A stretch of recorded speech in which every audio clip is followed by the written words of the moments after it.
course, I would have a coughing fit before I start. Good morning, good afternoon, good evening, wherever you may be. I'm your humble host, Mr. David Knoll, also known as Coughing Dave.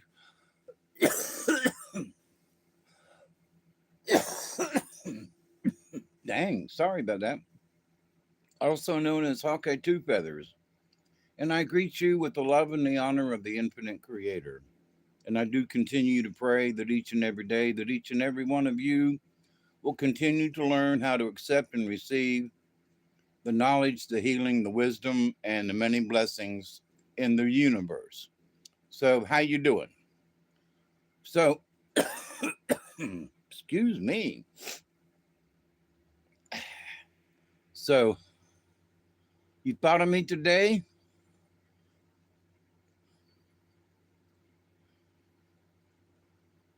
Chloe, I saw your picture with you and Witch Moon, and I was much impressed at how tall you are, or how short um, Witch Moon is. I'm kidding. I'm kidding. I'm kidding. It was just like, I was like, wow, how about that? Yeah, that was great. That y'all, she sent me a picture. So I'm joking, but it was cute, cute, cute. Yes. So anyway, as you know, I watch the news and things, and I it was hard for me to you're 5'5", really? Then that means I'm 6 inches taller than you. Oh man, that must mean Witch Moon would come up to my she'd come up to my tummy. Oh, I did not mean to start this video that way, but we're all friends here, and we can chit chat together. So, good morning, everyone. And oh, Travis, how you doing? All right. Just listen. I'm not much to look at to watch. So, peace out to you, brother. It's always good to see friends and family in the chat. So, it's nice just that you wave at us and let us go on. But so anyway, for the last week, this stuff about the Iceman cometh, and the stuff going on with protests and so forth. Right now, I'm an old hippie. Okay, I was protesting back in the late '60s with the Vietnam War and about the Vietnam War. Right, and so one thing you learned really quick is you don't agitate the policeman, regardless of who the policeman is. You do not, under any circumstances, listen to the word, agitate the policeman. Now, protesting, holding a sign with words on it, protesting whatever you're protesting. Back then, it was Vietnam War. But to get up into a policeman's face and spittle, talk so extremely violent that spittle comes out of your mouth and gets on them, thus the mask that some of these guys and ladies wear, they don't want spittle on them, especially in their face. So, and Lord knows they don't know when they might get spittle on them these days. So, the agitators versus the protesters. So, I would immediately say to anyone who might watch this video to please pay attention to that factor. What do you do? Are you protesting, meaning holding a sign and maybe you've got a whistle? Okay. If you got a whistle, that means you can't shout profanities at somebody. But with your sign and with your whistle, are you pushing against an ICE officer or a policeman? Are you pushing against them? Are you standing in front of their vehicle, which is obstruction? Read up on the law. I didn't make it up. But if you stand in front of a policeman's vehicle of any kind, if they got a light on and that thing's flashing, you don't stand in front of it. Don't try to get in it. It is federal, state, or local police property. You are, committing a felony when you try to get in it or obstruct it in any way. Do not do, if you're protesting, stand on the sidewalk and wave your sign back and forth and blow your whistle. That is fine. As soon as you step off that curb and get into the street, or the street as some folks call it, once you step out into the street, all bets are off. Why? Because now you're in the stream of traffic. Traffic does not normally drive up onto the sidewalk. The sidewalk is for pedestrians and bicycles and the such. If you decide that you're going to step off of that sidewalk, which is protection in and of itself, and get into the street, you have now transitioned yourself into a different paradigm, which means if a car comes along and you get hit, Tiggies. Now that sounds like, oh, Dave, you are being so crude. Yeah. Stay out of the street. Common sense, right? Stay out of the street. Now, I have been arrested several times. The Georgia State Patrol of the Georgia Bureau of Investigation and a helicopter with a marksman in the helicopter looking out the window, pointing its rifle at me because I had marijuana growing in a couple of 5-gallon buckets, okay? And they were flying overhead, loudspeaker, if you move, we will shoot you, right? With a high-powered weapon, they were going to shoot me over some marijuana plants.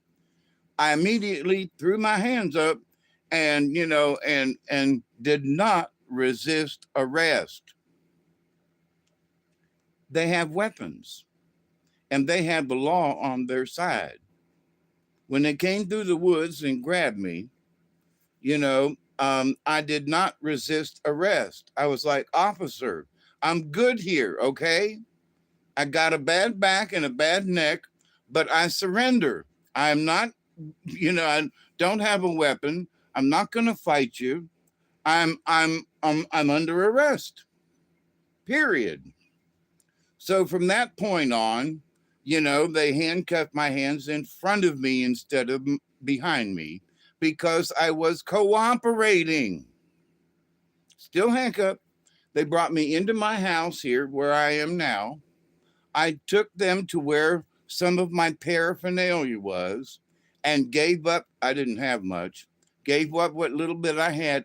I cooperated with the Georgia Bureau of Investigation, and they took me to the county jail, okay? Now, I know what this is all about. When you cooperate with the police, they put me in the front seat with the lieutenant versus the back seat with my hands tied behind my back. That's the difference between cooperating with the police and being an agitator. So instead of being charged with a bunch of other stuff, I ended up pleading guilty to a felony charge of more than an ounce of marijuana, which is a felony in the state of Georgia. Now, I'm hoping that with the new law, with the marijuana being reduced to, you know, third class instead of number one, that I might be able to get that sentence reduced to a misdemeanor instead of a felony possession on my record now. So, but anyway, so I've been arrested. I spent a year in jail. You do not argue with the jailer. You do not argue with the police, whether municipal, meaning, you know, whatever city you live in, state police under no circumstance. That just sort of makes it even worse. For me, it was the Georgia Bureau of Investigation, but each state has their own FBI kind of folks. In Alabama, it would be the Alabama Bureau of Investigation. Florida, Florida Bureau of Investigation, which would still be FBI, but it would be the state. So, under any circumstance, you can protest. I can object to the guard's behavior. I can object to the way I'm being treated by the policeman.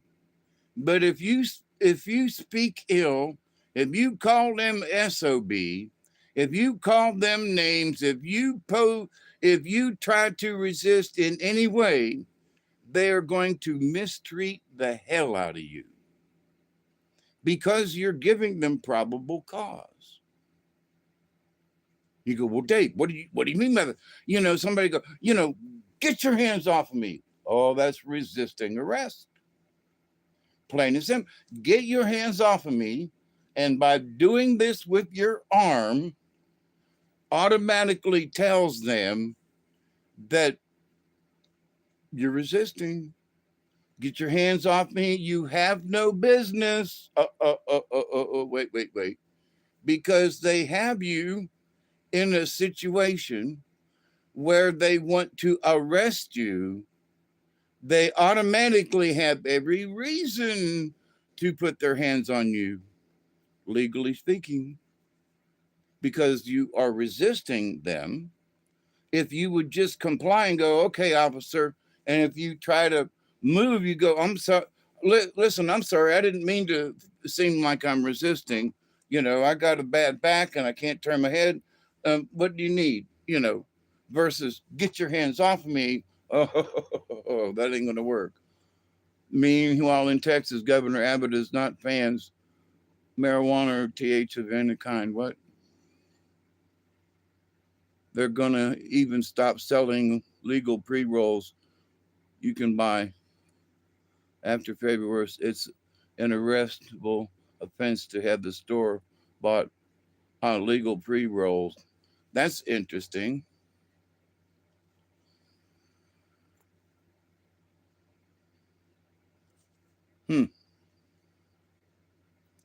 They're going to have to, each state's Congress is going to have to reevaluate what they mean by that. Now, it can be a misdemeanor all day long. You know what I mean? They might say, whoa, that's a felony for doing that. Well, they might not be able to do that anymore. But by law, it can still be against the law. It just might not be felony law. So, and it's going to be up to the people to go, no, wait a damn minute. You know, come on now. They released it down to, you know, to third. But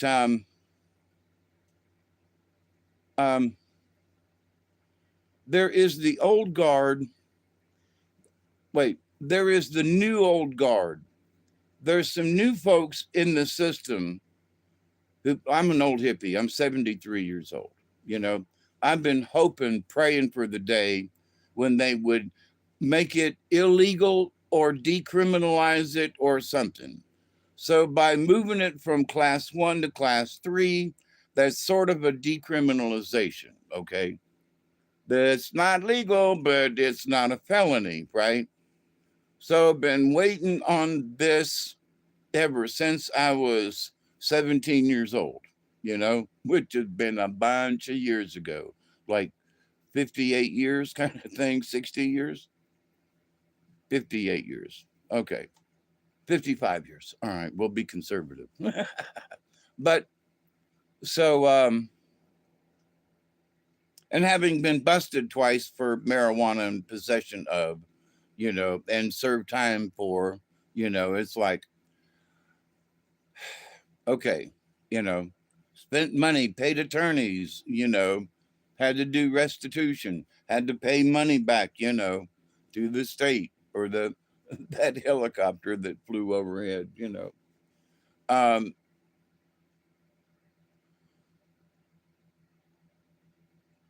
bad recollection, trigger words.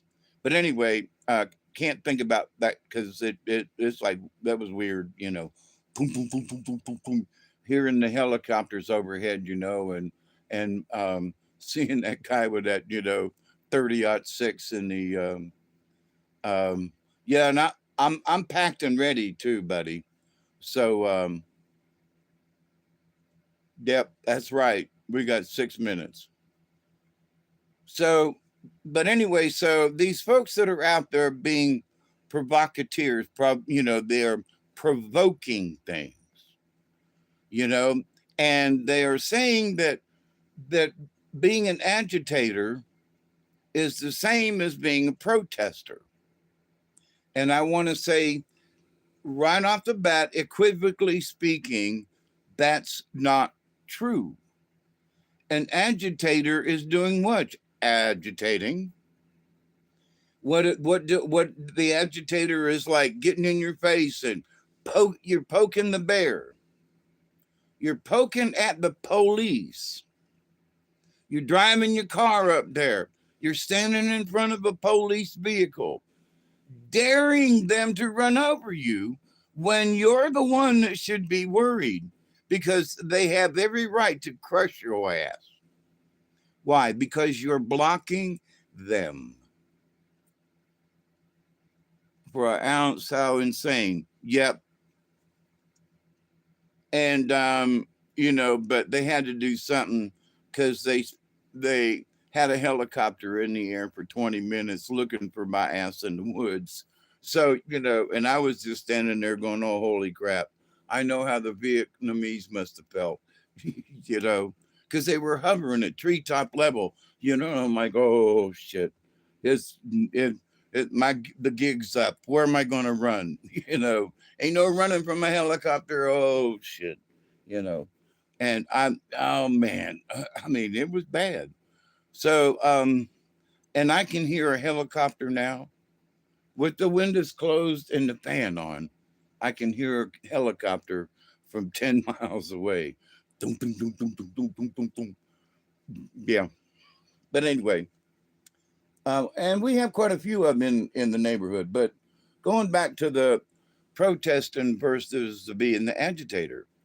So the news media and people in general, please tell your neighbors and folks, listen, are those people agitators or are they protesters?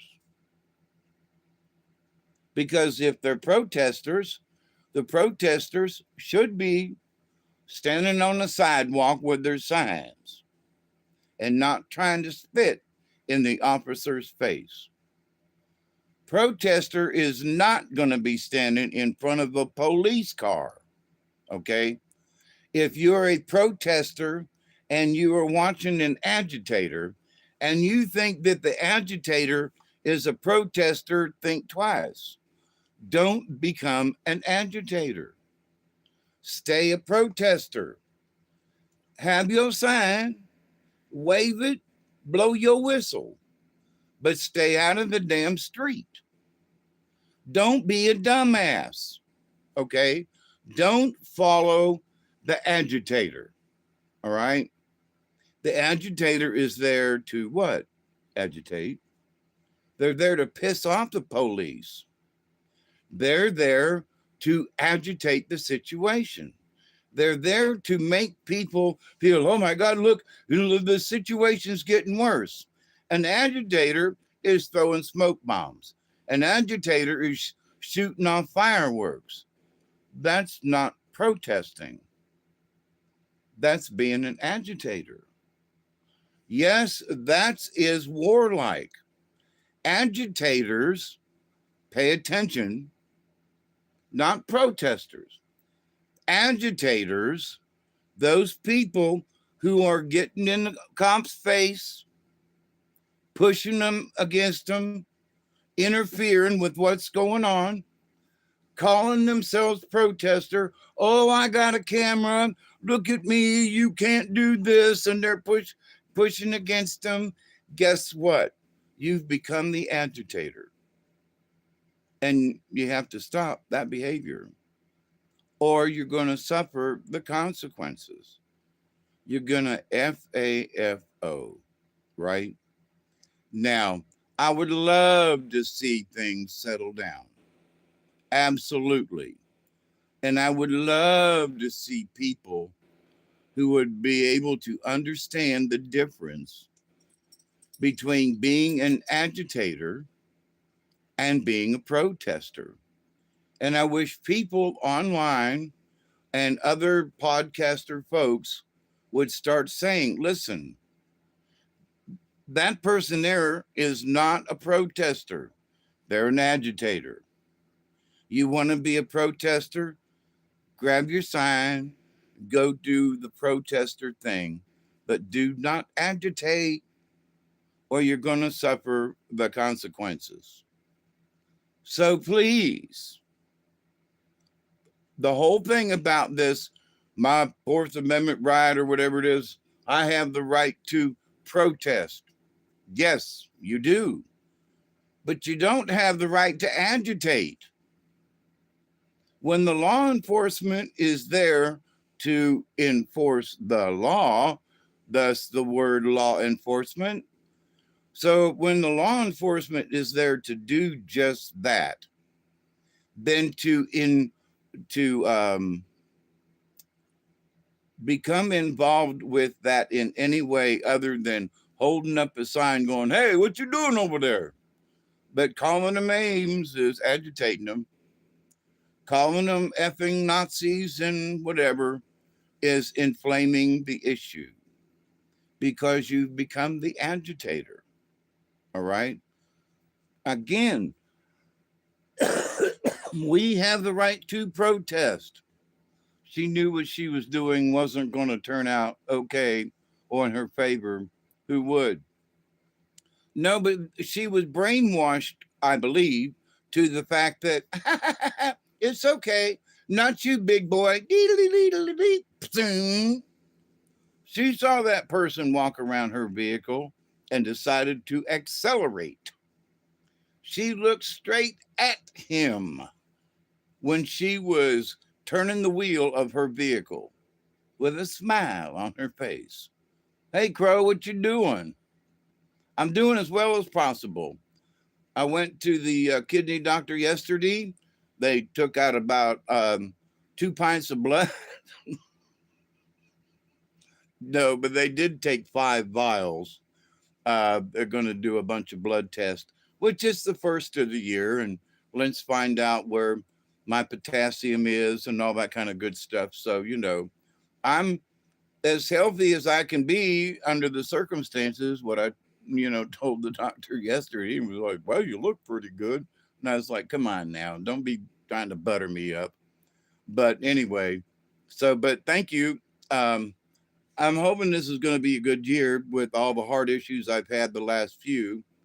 I've now October, November, December, January. I'm 4 months in with having the stent put in. Is Richard hanging around? Hey, Richard. Um, Richard's the crow, right? Pay attention, Dave. I forget. But so anyway, I'm gonna I'm thinking about I need to try to do a series of shorts, that are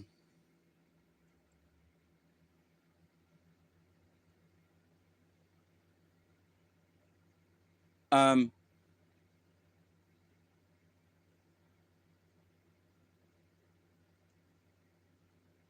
trying to, oh, it is. Oh, it's right on the money too. And I got a new flavor of tobacco, and it's cherry. So that it's okay, Richard, but I'm like I forget. No, but it's good to see you. So just 3 minutes of stop being an agitator. If you're going to be a protester, then stop agitating. You know, and just trying to get little short messages out yonder. And I haven't been on in a while, so that I'm already 26 minutes into doing this. So how can I do something short? So I'm sort of rehearsing, sort of getting out the big things that's on my brain. But having been a protester, having been in jail, spent a year in jail, having been arrested several times, having been, chased by a helicopter. That's the truth. I can't make this shit up.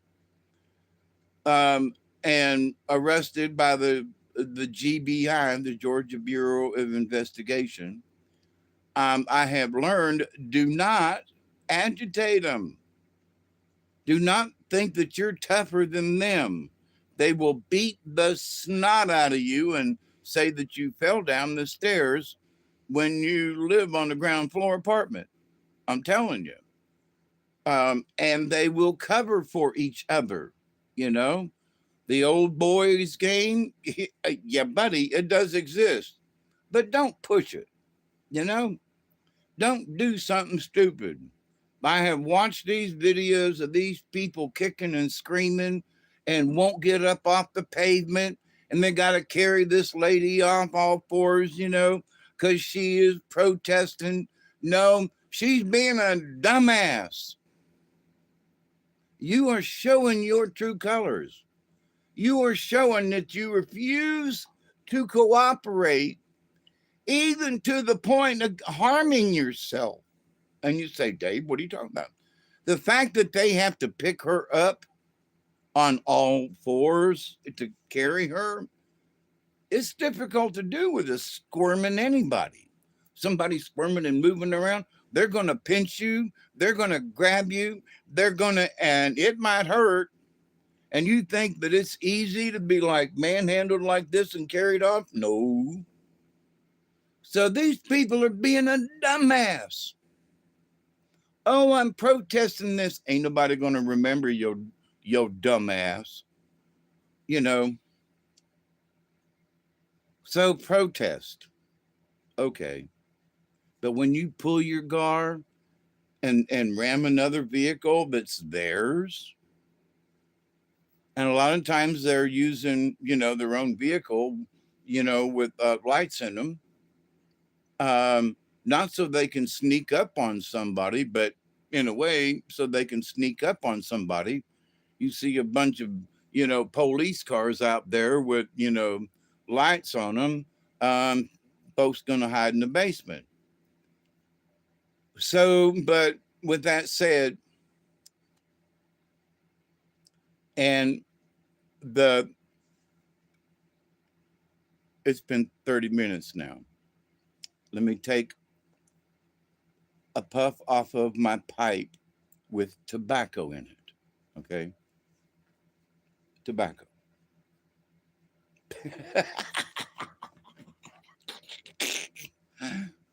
Tobacco.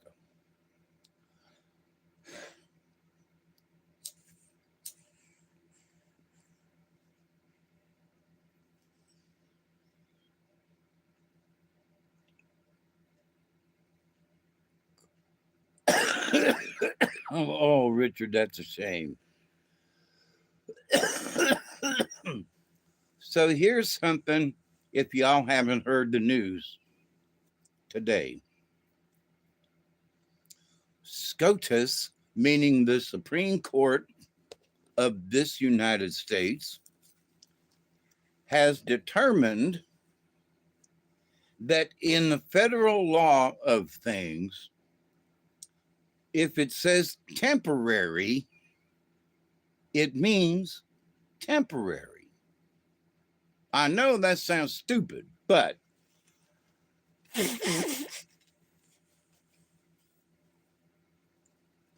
there are folks in this country who are allowed into this country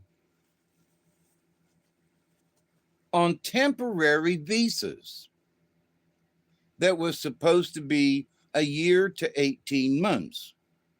The people have been here 20 years waving around this visa because some agency has extended the time period on a temporary visa. So the Supreme Court now has issued a decision 7-3 or 2 or something. Anyway, it more than 5-4, but in a unanimous, well, not entire unanimous, but unanimous means everybody. Well, anyway, a bunch of them, that it means that temporary means temporary. So if you've gotten a temporary license or something and an agency says, well, you've got a temporary license and you're still operating under that temporary license 10 years later, your license is up, period. Now, I think they're working out a deal to where this is your warning. And I think they said something like by April the 1st. So you got 2 months to finish conducting your business. Any federal agency that was created on the side to be a temporary agency, if you were a temporary prosecutor, but you're still drawing a paycheck after 5 years, you got 2 months, you're gone. It doesn't need an excuse. The president, meaning the executive, he is the CEO of the United States, now always has had this power, right? Except that the federal courts have been intervening.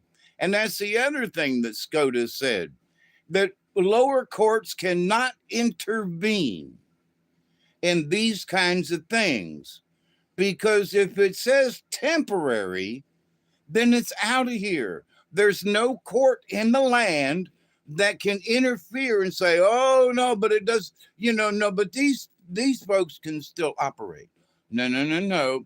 If it says temporary, then you better get your stuff together, because whatever program it is or whatever green card you might have, if it still says temporary on it, you got 2 months to get your shit together.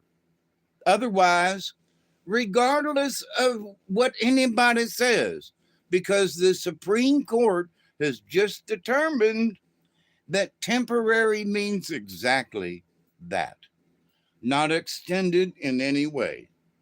If Congress wants to make it permanent, then they need to write a law that makes that specific thing permanent, not temporary with an extension. Temporary means temporary. If the first thing was that we're going to create this thing and it's going to be temporary for 6 months. Well, 7 months comes up and you go, well, yeah, we're going to extend this thing for another 6 months. No, you can start over. You can make it permanent, but you do not extend it past the first 6 months. Why? Because it was temporary originally. So change the origin from temporary to permanent, not extended. Okay. And that's what the Supreme Court has stated. And if it says temporary in the title, that's it. And like, bravo, you know, finally, some common sense. Of course, not, it was not everybody, you know, I can't remember what the total was, 8-1, 7-2, something like that. But it was, you know, more than 50-50 or 5-4. But so anyway, um, which means any kind of temporary um, citizenship. So folks that are claiming that, well, I'm a green card, I'm a temporary citizen. If you did not become a full-fledged citizen and you've had plenty of time under the temporary, you are a temporary citizen, you have temporary amnesty, anything that says temporary in it. If you're still here after that, you know, whatever, 2 years, 5 years, 6 months, doesn't matter. If you're past that original time in the original contract, then you're past your due date. That's all there is to it.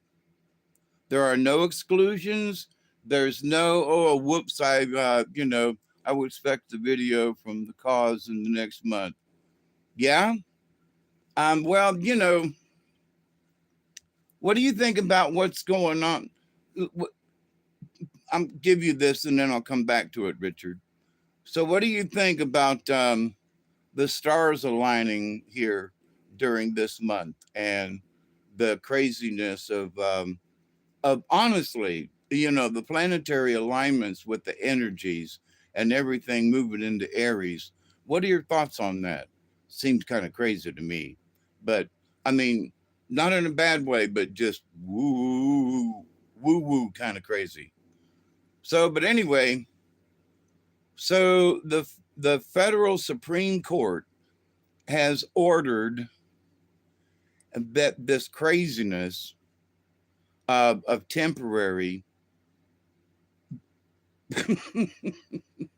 This is what I wish they would apply it to, you know, because they were also today, they were also trying to decide who's a woman, you know, from being a man. Um,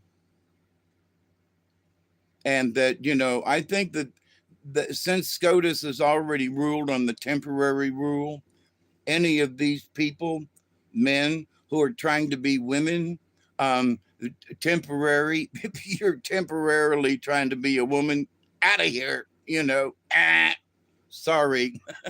They're, you know, these men trying to be women athletes. Oh, please. Start your own category. Stay out of the women's locker rooms.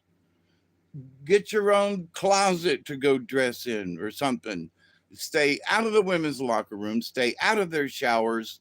And I think women, it should be every woman should have the right to get a taser. There should be one hanging on the wall that's fully charged.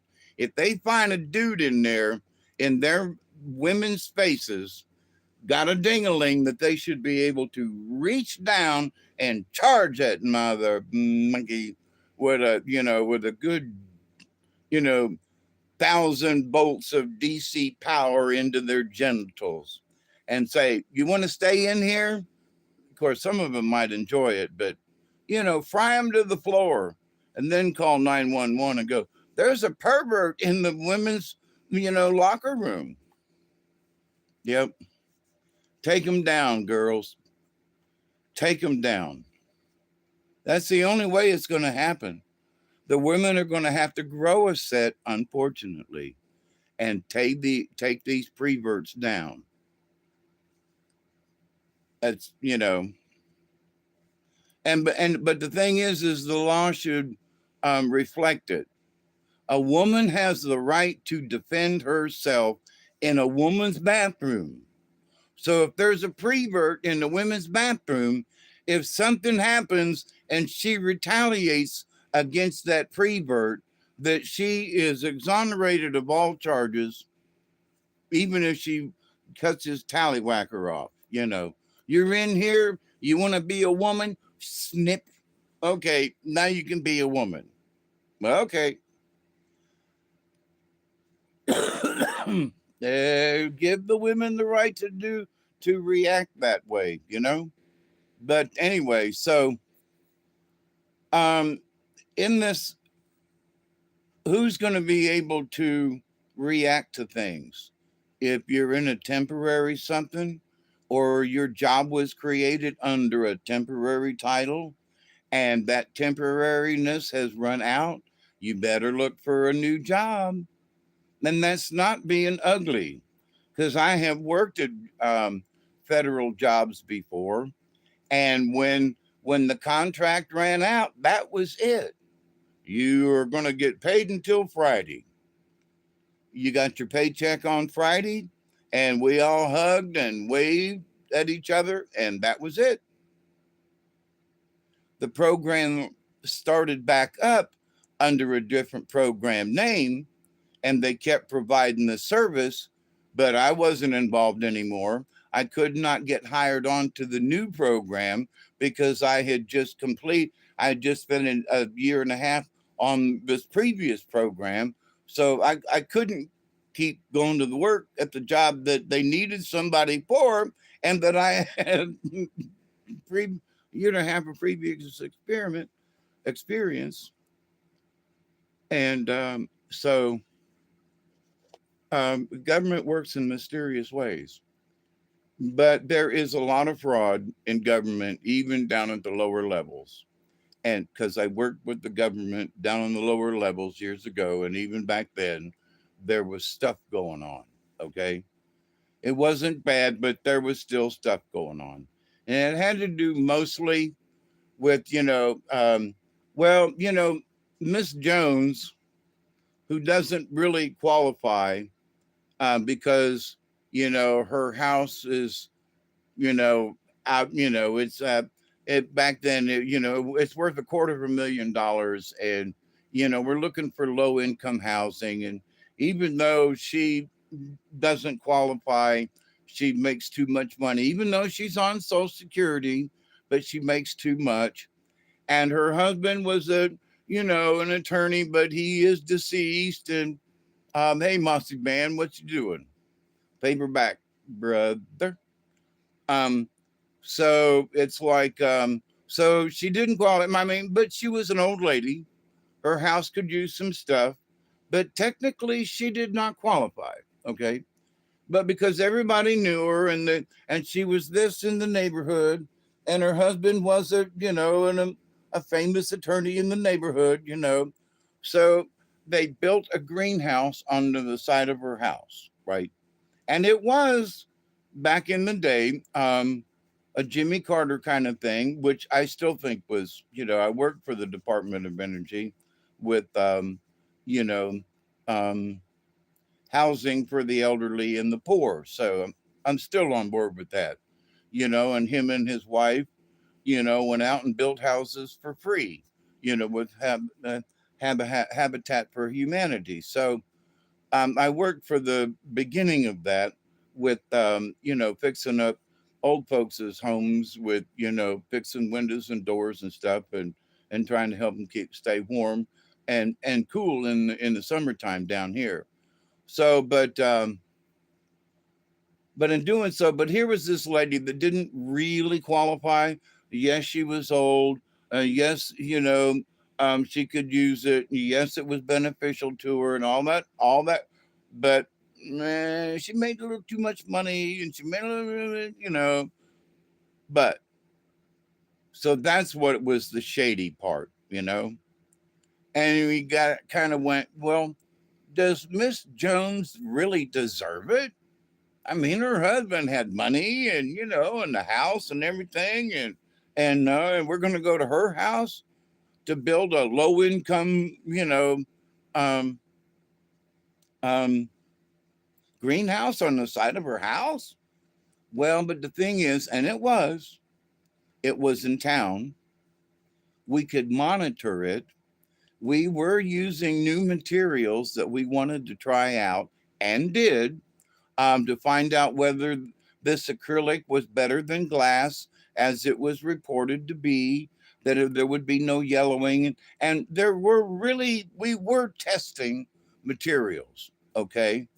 And on one side of the house, at the back side, on the south side, um, we used, different panels as we went down the wall, um, so we could see, which one lasted the better. And on the other side of the house, towards the street, they were all just windows, all the same.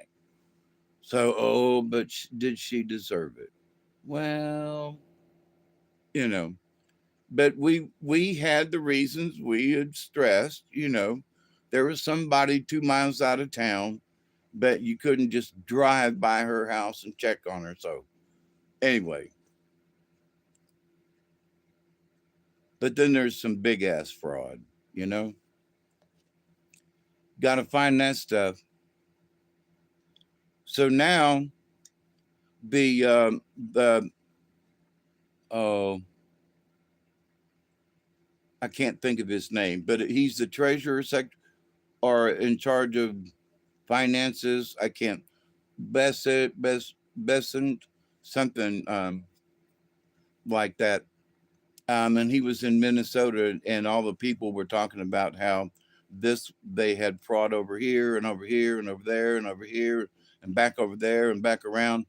And he was like, "We're going to find it, and we're going to put it to rest, and we're going to look for any other places that Minnesota and Minneapolis is not necessarily going to be ground zero, but they're going to learn a lot from where money's being hidden and stolen from in these programs."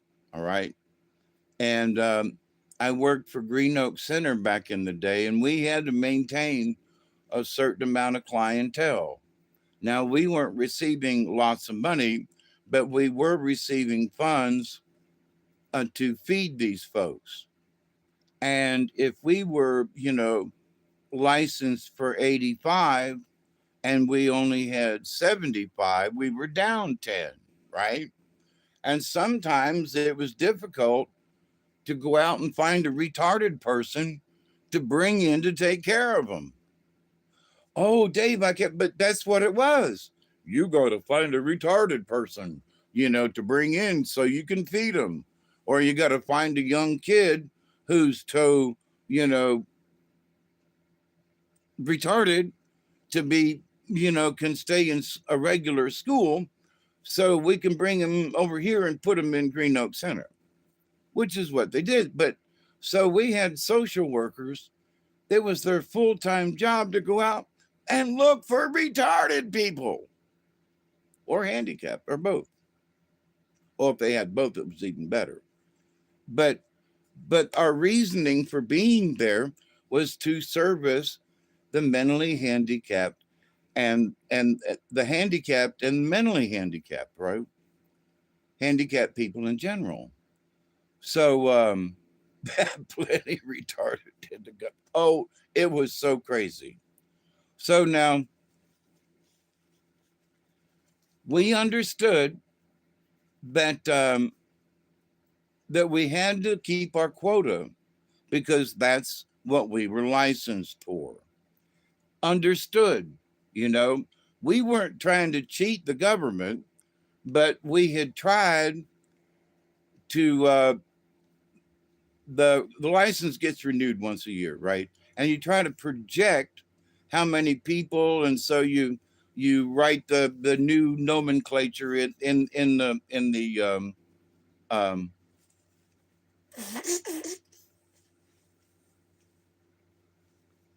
in your license for 2026.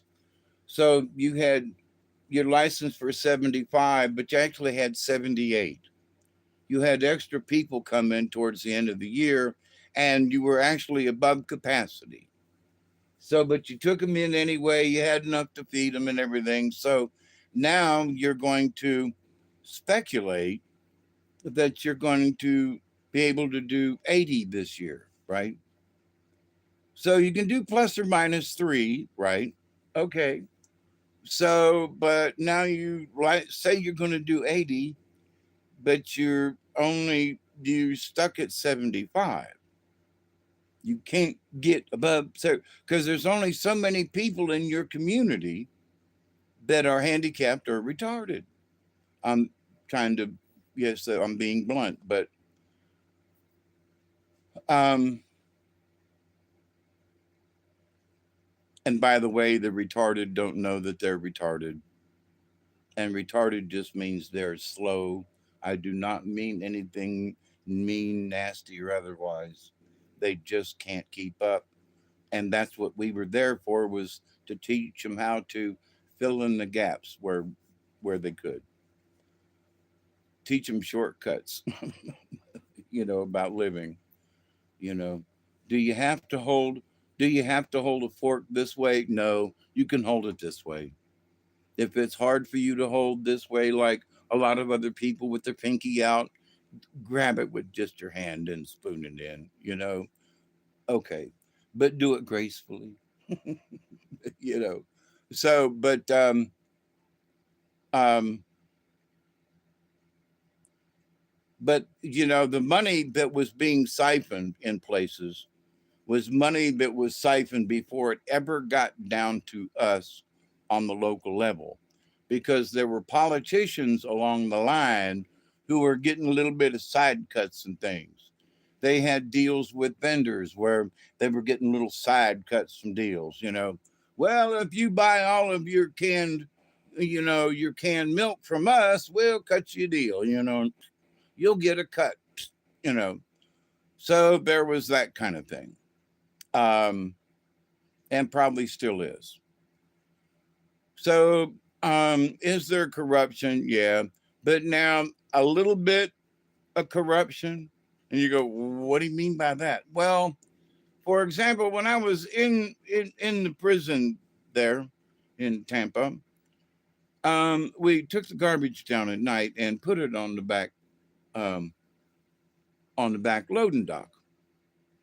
And that there was this elderly black man who pulled up with a pickup truck, and he would load these barrels um, onto the loading dock empty, and then load the basically the slop from the kitchen onto his pickup truck and drive off with them.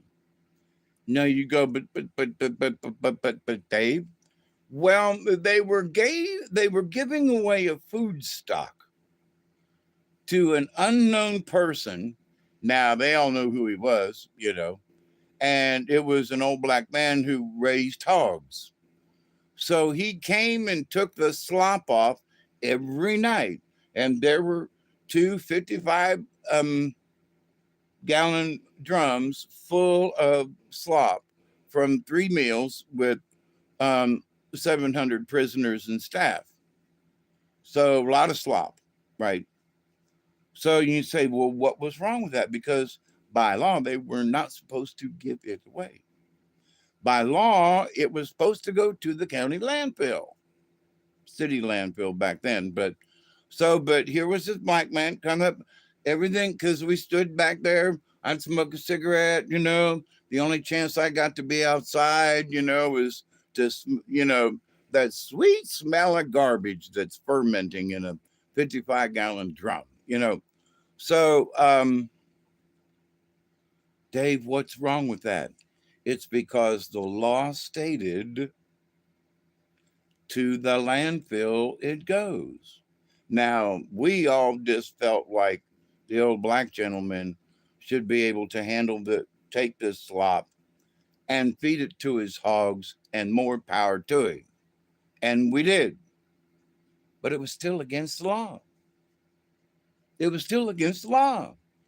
So here's the back of the jail of the sheriff's department in an office downstairs, and they're breaking the law. What? But you're the jail. You're the police. Yeah, and because we're the police, we're gonna let this one slide.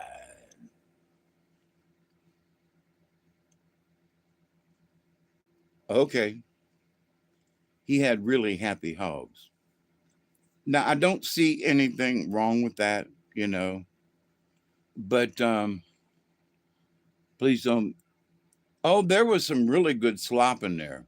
I mean, honest to God, you could have ate some of those things off the top, like pork chops that were only half eaten. You could have wiped them off, you know, because they'd only been in there an hour or two by the time supper was over and we took them down to the, you know, to the back thing. So that which was on top was the best, you know, breakfast being on the bottom, you know, lunch in the middle layer and supper on the top. So, but I mean, you know, we cooked some really good meals for the prisoners there. And, um, and I have scars to prove it. but, but anyway, if anybody inside the jail in any way, shape, or form, because I got busted the population, if y'all remember that story.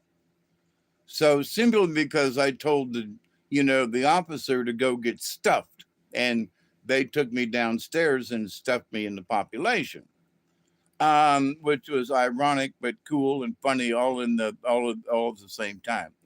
But because it came out of population and went straight to being a um,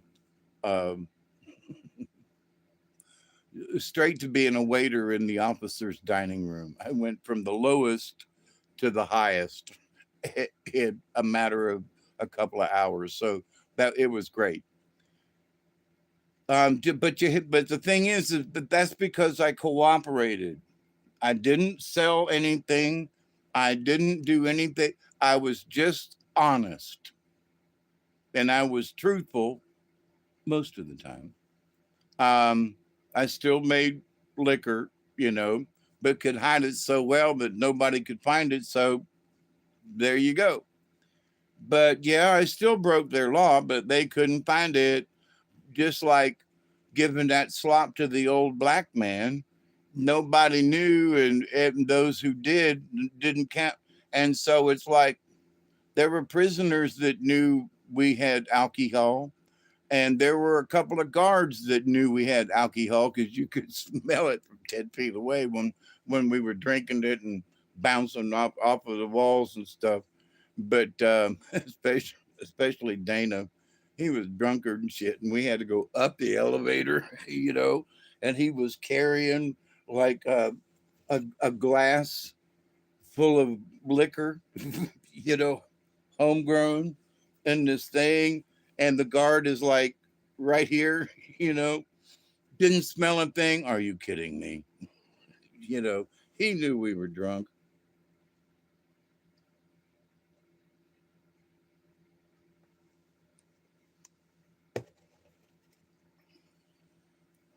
But to the point though, we cooperated.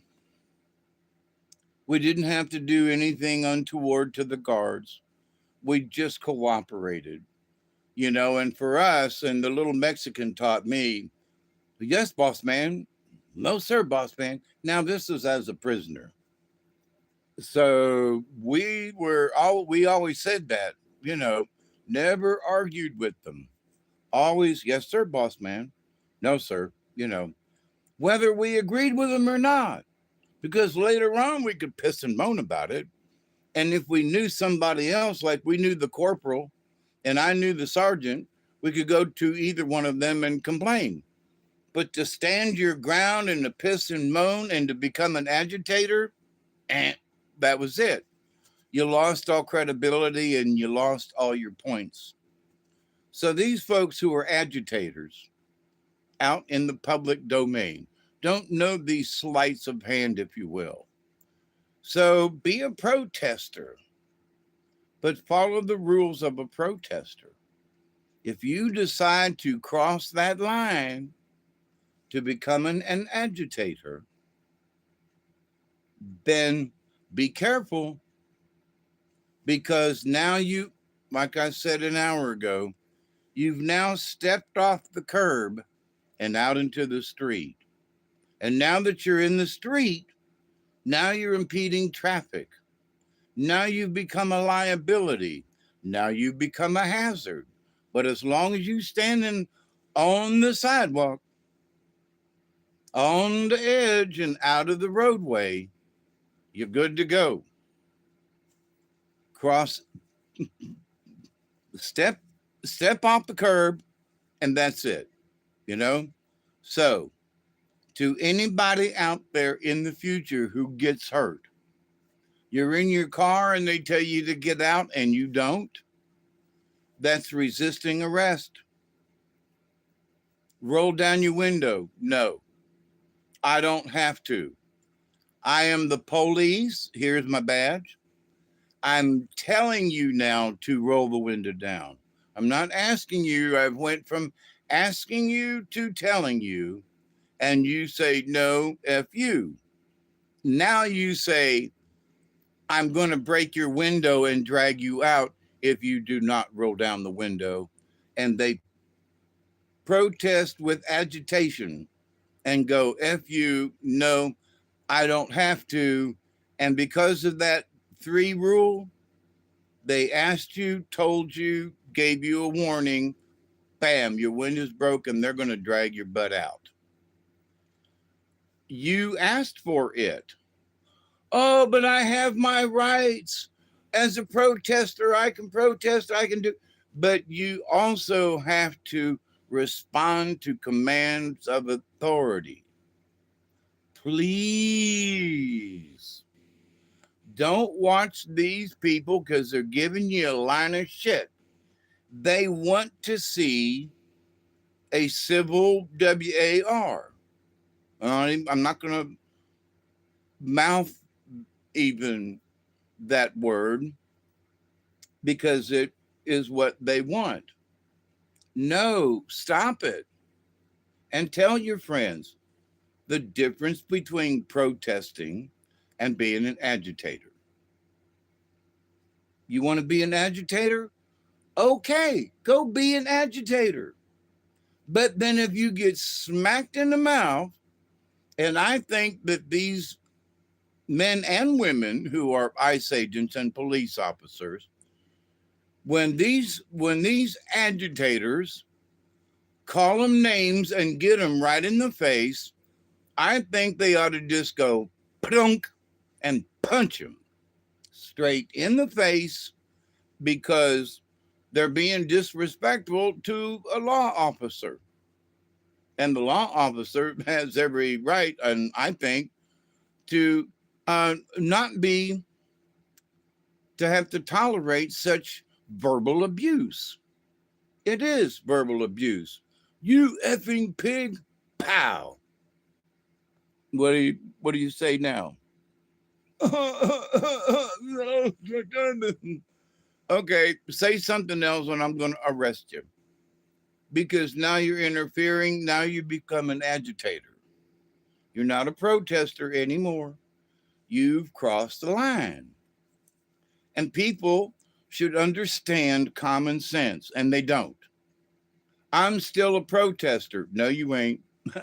No, you ain't. You have crossed the line from a protester to an agitator, and agitators get treated differently. Sorry. You can tell the officer, roll down your window and say, officer, I'm going to pull right over here, and then I'm going to get out of my vehicle. Is that all right with you? And then do so. If they say get out in the middle of the street, don't hesitate. Get out of the vehicle, step out and put your hands up and say, I'm going to cooperate. I wish to cooperate. Hands up. I'm going to cooperate. Okay. And they will, hopefully, if you haven't been a jackass up to that point, the fact that you have agreed to cooperate, And if their video cam is on, they're going to catch the fact that you agreed to cooperate. So anything past that is up to you.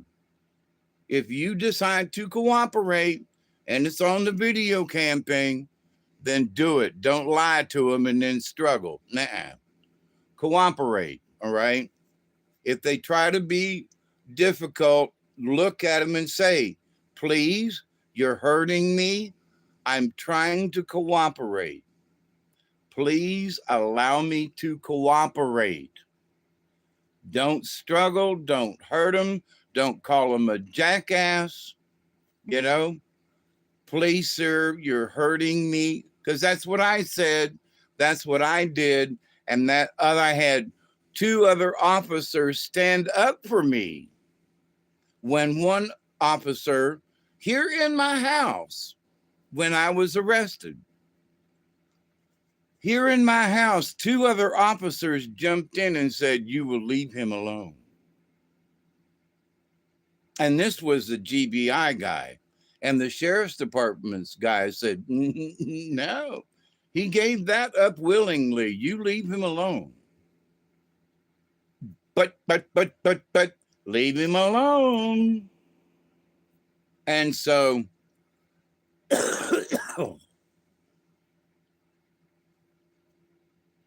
I know from experience, from spending, over a year in jail, being arrested multiple times, for weed, and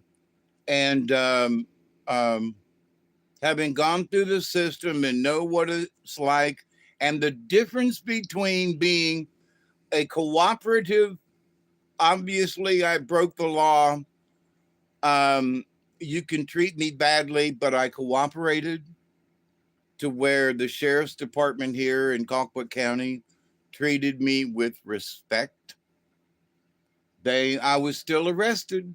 I was still charged with, the charges, but they treated me with respect rather than, some hogwash, because I wasn't struggling. I didn't fight them. I cooperated.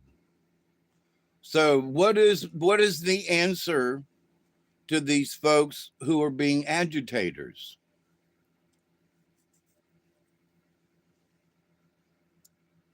If you want to be an agitator, okay, but then suffer the consequences. You can be an agitator, and then when they put their hands on you and say, you're under arrest, then I suggest you cooperate. Who is that? Adam? How are you? I'm as pretty as the picture, can't you see? Anyway, so too many people think that it's okay, they're not going to be charged, they're not going to be anything. And I say these agitators, not protesters, stay on the sidewalk. Don't step off the curb. Hi, Adam. And I suggest that you all protest if you want to. You have not heard me in the last hour and 8 minutes say anything about you should stop protesting. Didn't say a word about it, okay? I have said don't be a dumbass and be an agitator. And if you want to be an agitator, that's your choice. If you choose to be an agitator, then know that you're going to have to suffer whatever consequences come your way. Folks say, well, they were only throwing snowballs. Have you ever been hit by a snowball that's sort of more like an ice ball?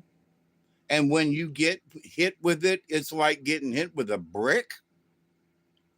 I'm moved from Ohio down to Florida when I was a child. Well, they moved me down, but I've been to the snow a few times, And it snowed here last year, 6 inches here on the property and all over down here in the South, and was playing snowballs here and chunked a few back and forth and got hit in the side of the head, just playing around. It was like, that some bitch hurt. So, but, I have been hit with an ice ball back when I was in Ohio and goofing around, and other times when I was up around snow in the wintertime. And an ice ball, it had snow on it, but it still hurt. So here are these people chunking snow that's just a snowball at ice agents, trying to make a statement. It's like, so you hit one of them. I just hit him with a snowball, Your Honor. Deadly weapon, it's, oh, but what did you see it, just pop over? What was one of them nice and fluffy snowballs, by the way, or was it one of them icy snowballs that clung together and is kind of hard? Because if you're going to chunk it across the street over there at somebody, you want some ice in it so it'll hold together, And so you see some of these projectiles heading towards these officers, and you go, it was only a snowball. Cut it out. Cut it out. I'm sorry. Cut it out. You know, it was only the front of my, Honda Pilot, you know, cut it out. I was only going 5 miles an hour. Cut it out, you know. I just backed up over his foot.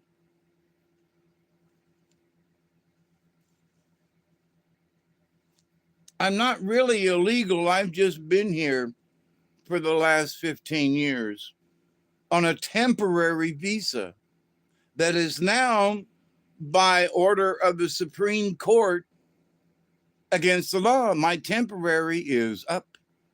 Time to go back to wherever I came from. The temporary is now closed. I love it. I love it. I love it. Folks have no idea what the effect is going to be after this ruling. Temporary is just that, temporary. You want an extension, make it permanent. If you make it permanent, you can always shut it down later. You can always go back in and say, okay, we don't like this program, we're closing it down. You can still do that. But now the temporary is now temporary. Don't that sound stupid? Temporary is now temporary. I mean, when you get a set of temporary false teeth, they're temporary.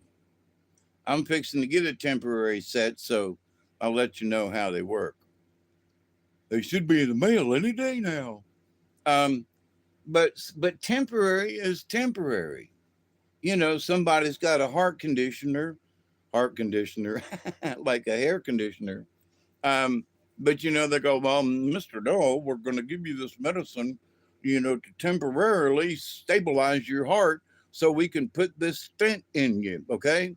Yes, sir, doctor. It's temporary, right? Yeah, we're going to hook you up with all these wires and everything. It's going to be temporary until we can get this thing in you.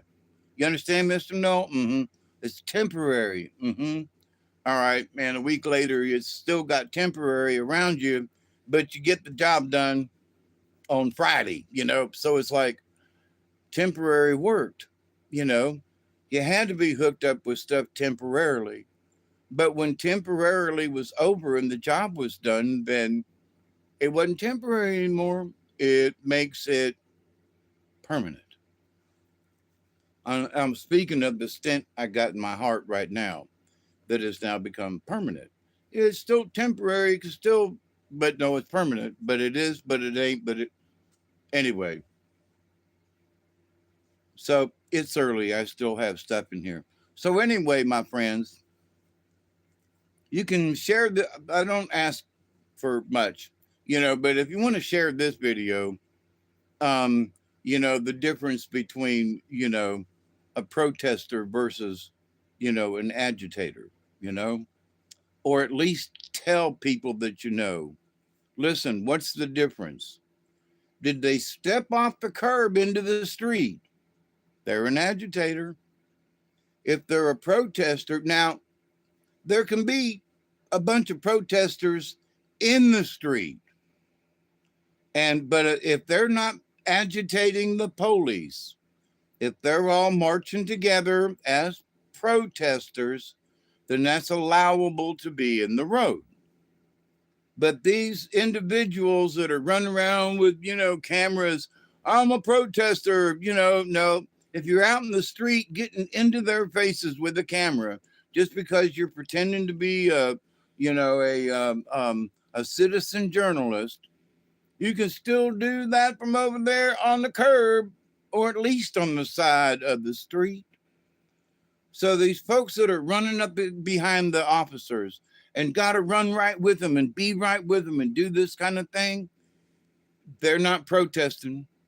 They're also not citizen journalists, because a real journalist would know that there is a distance, a safe distance to stay back from law enforcement.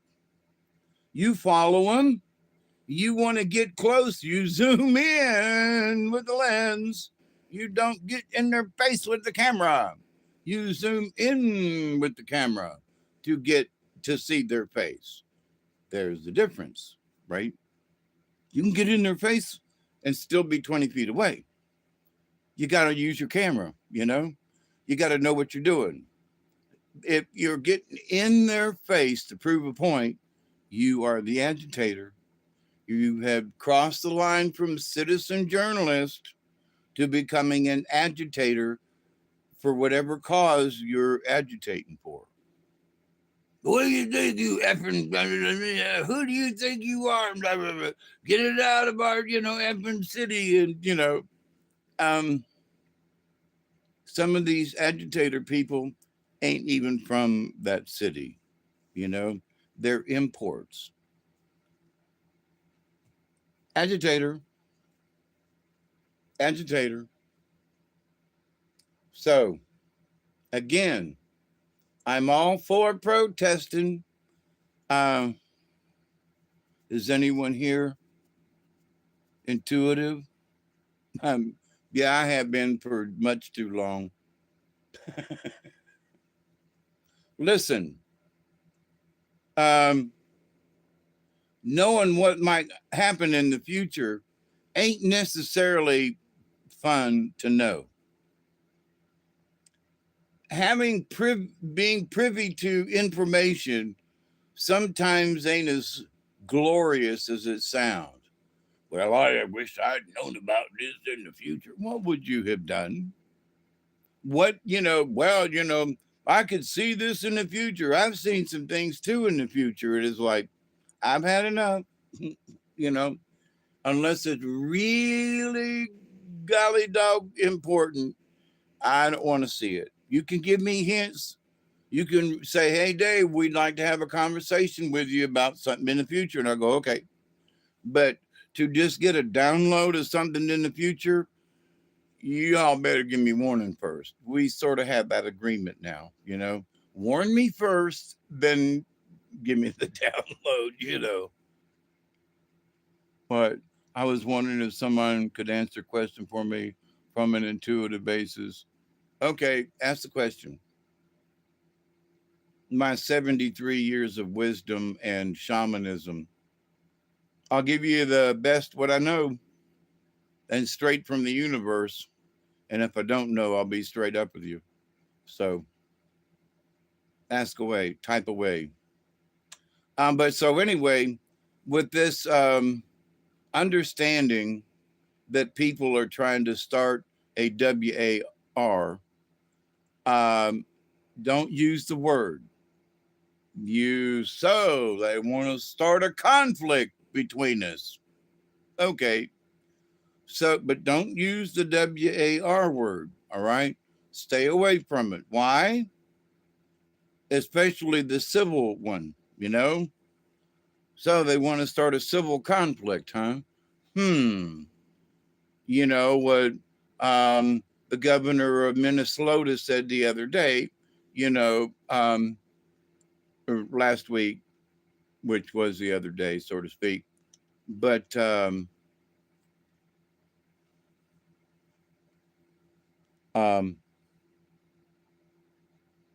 that, you know, Minnesota was the first ones to be there during the civil conflict back in the 1861.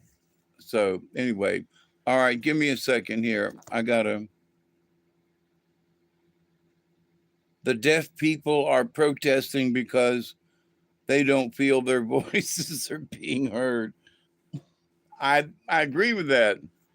Someone had scammed me from before, but I didn't cut him off. I am maintaining the friendship for reasons, but I'm wondering if he still has any evil intentions towards me. He asked me some questions that might have me questioning his further intentions towards me. Okay. Again, Chloe, I agree. What did he ask? And what frame of reference? Spiritually, or, you know?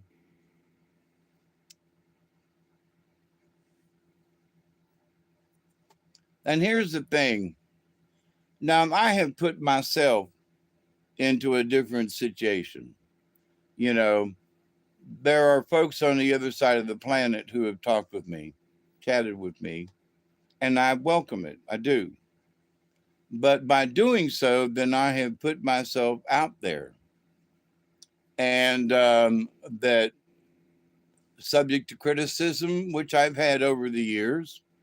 Um, you know, folks that, you know, even my own moderators have had to kick out of the chat to go on and tell me about what he asked. But uh, wait, what? But I just want to know if he wants anything bad happening to me. I don't know because I have no frame of reference, Adam. Okay, you got to give me a frame of reference.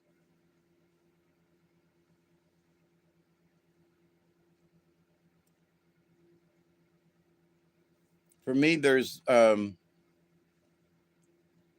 know what he wants, and you want me to look at you and your spirit and reach out there, sort of as a wow. That was an I got a perfume smell just now. That's weird. To sort of do a Edgar Casey deal, where to intuitively look into the universe and see who if I could do that, then I would immediately know who this entity was who was trying to interfere with you, and whether or not it had evil intentions. I get it. I'm not that good. I'm and I don't think I want to be. You know, you give me a little information, I can tell a lot from that. You know, it's like back in the day, somebody I could, you know, hold your hand. I could still do that part, but somebody could give me something.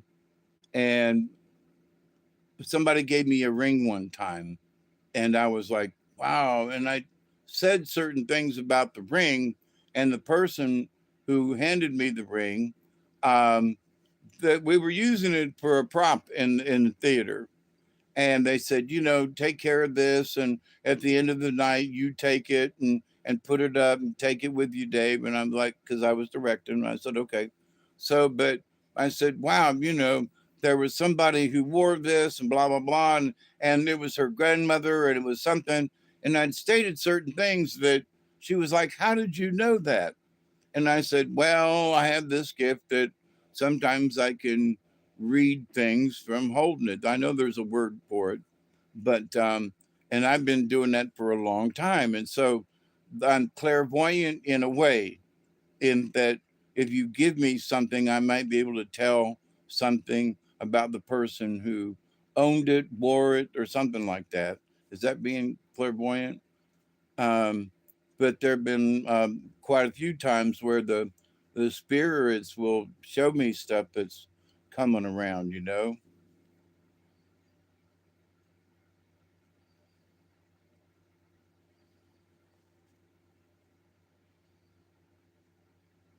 Yeah, even handwriting works exactly.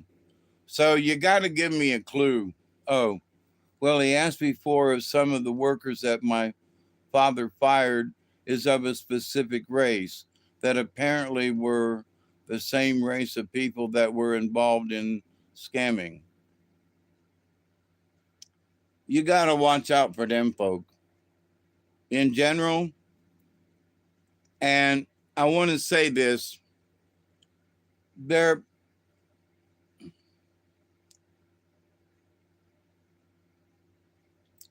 back in the day, okay, back in the Jim Crow days, back in the 60s, late 50s, here in the South and other places too.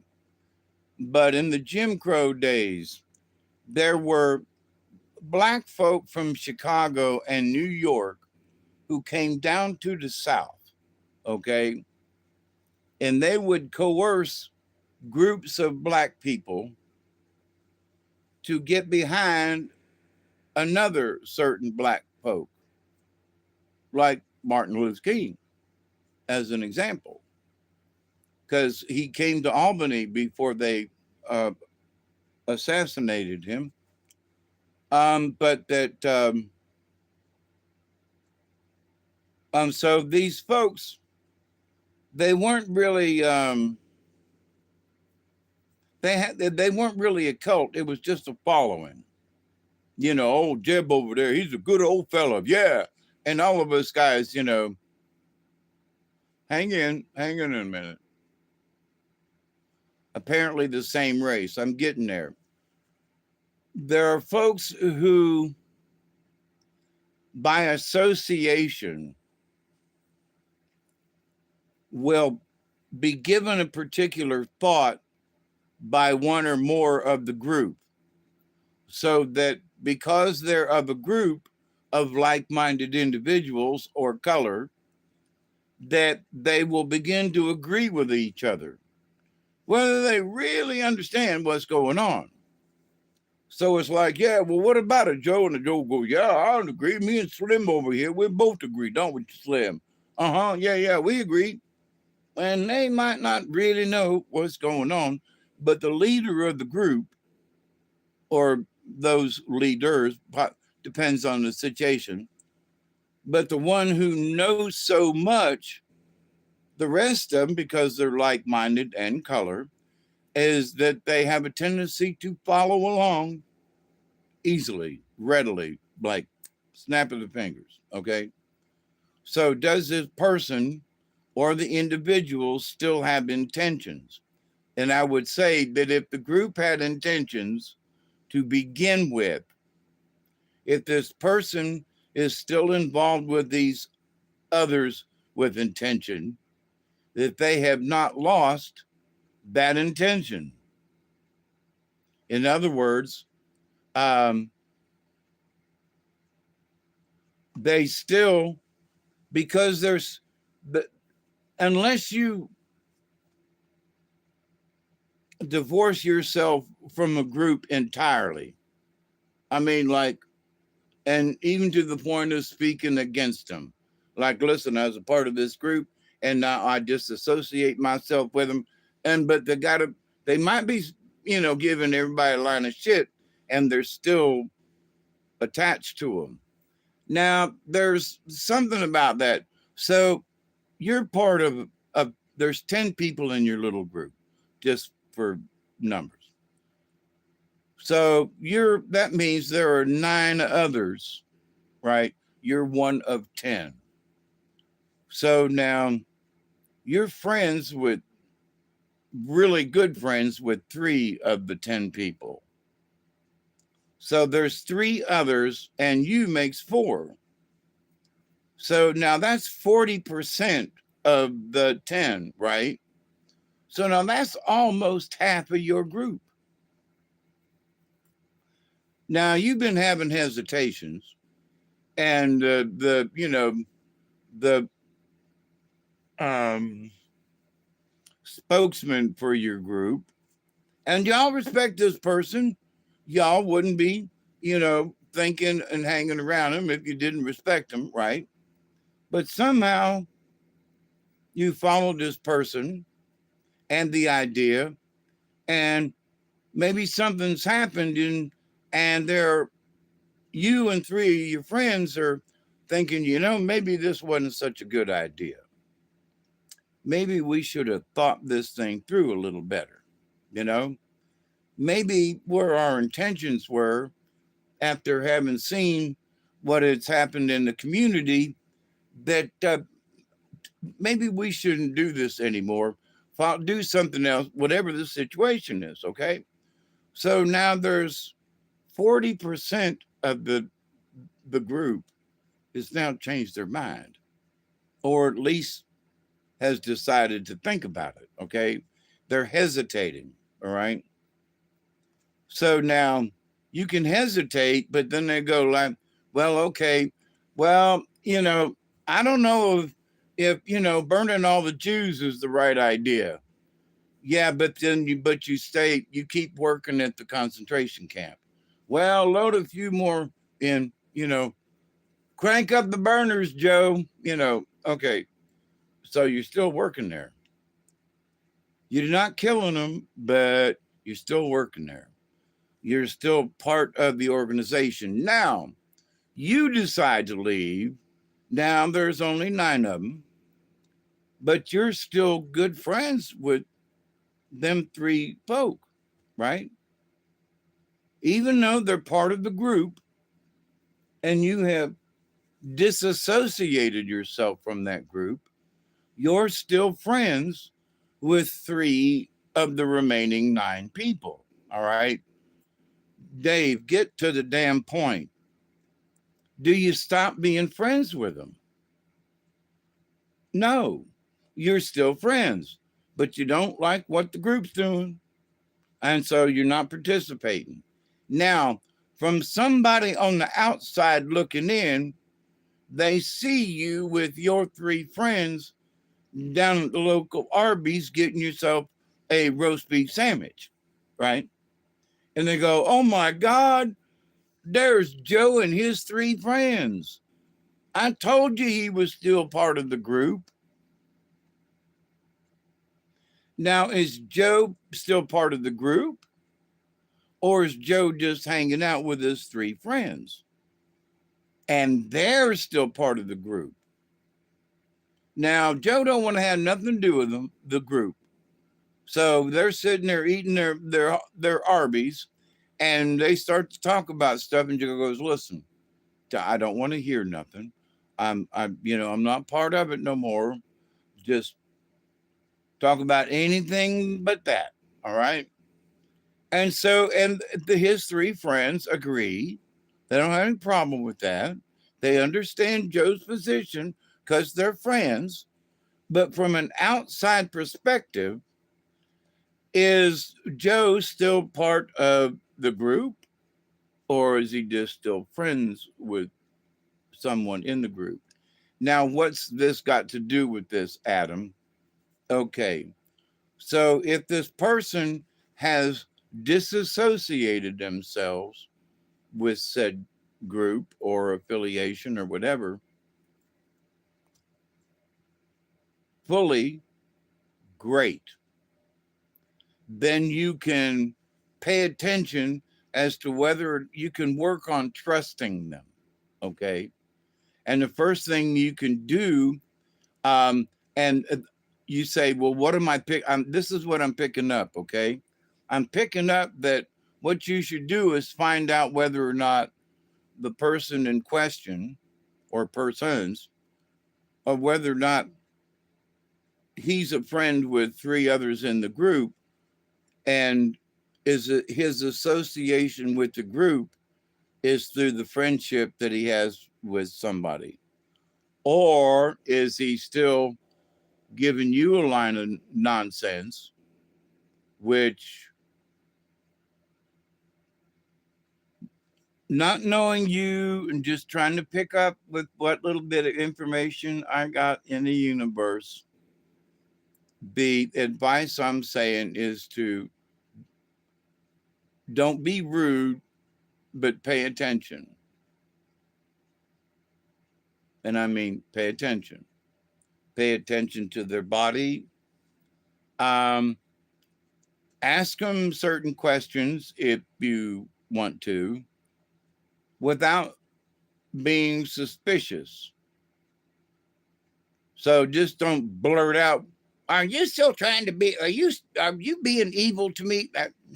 You know, um, beat around the bush a little bit. Practice discernment. You know, but there are things that you can ask um, in subtle ways to find out whether or not somebody is still, you know, if they still feel a particular way. And here's the feeling that I'm getting. It might be that entity is not quite sure themselves. So, and it might be that this entity, as many folks are these days, are feeling or leaning a particular way um, because of a peer group, friends or folks around them, or they feel that they want to be part of something and they feel something and it may, well, these folks might be right about this or something like that. And false, I just wanted an intuitive feeling about this guy and his intentions. Yeah. Um, so trusting your gut, and this is my advice, is that trusting your gut may not be enough. You need to trust your gut with a little bit of um, questioning. I missed a 20. Don't do it just in blind faith, like, okay, I trust you. No. You can say, okay, I trust you with one eye open while I'm sleeping, you know. So, and that's how I would be in this situation, you know. Yeah. Oh, Richard, you and me both. And many of you have heard some of the, the near misses I've had and intuitions, Get back on the curb, Dave.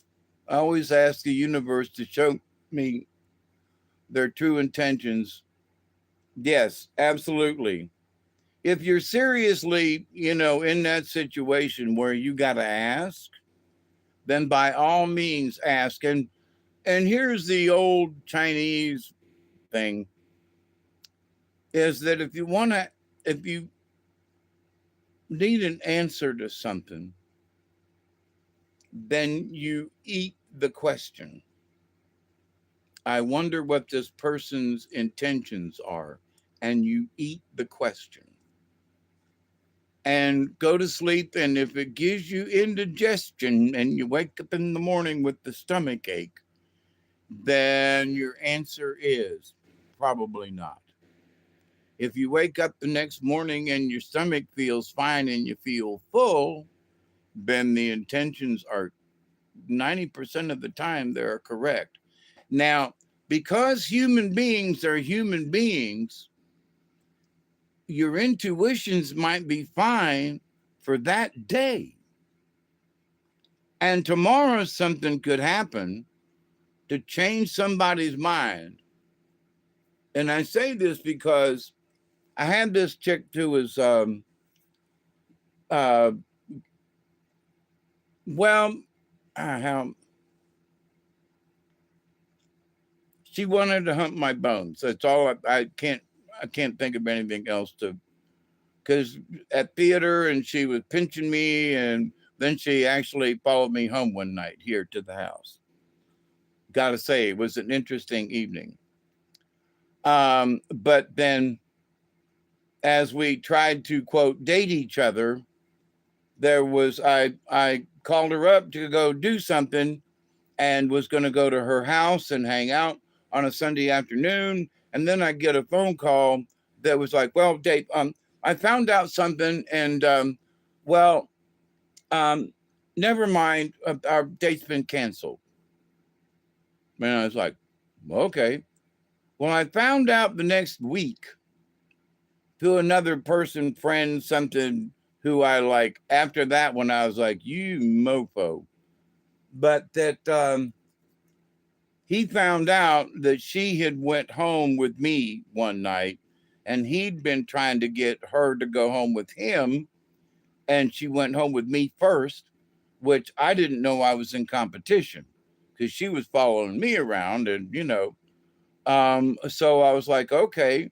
So but then the background, you have to watch out for what's going on in the background. So in the background, he was like, he wanted to go sleep with her before I did. I wasn't trying to go sleep with her. I wasn't not trying. I just. But so anyway, but so during this, not understanding that there was this competition with I knew the person, I knew the guy, but I didn't know that we were in competition. You understand? So in the foreground, it was me and her, but then in the background was me and her, but then him trying to get in on the deal without me understanding what was going on. And so then I heard him bragging to someone else in the cast like 3 days later at rehearsal that how, well, I know she had a date on Sunday and I got her to break that date. So she go with me, and I went over to her house and she already had, dinner ready. And I was like, you son of a bitch.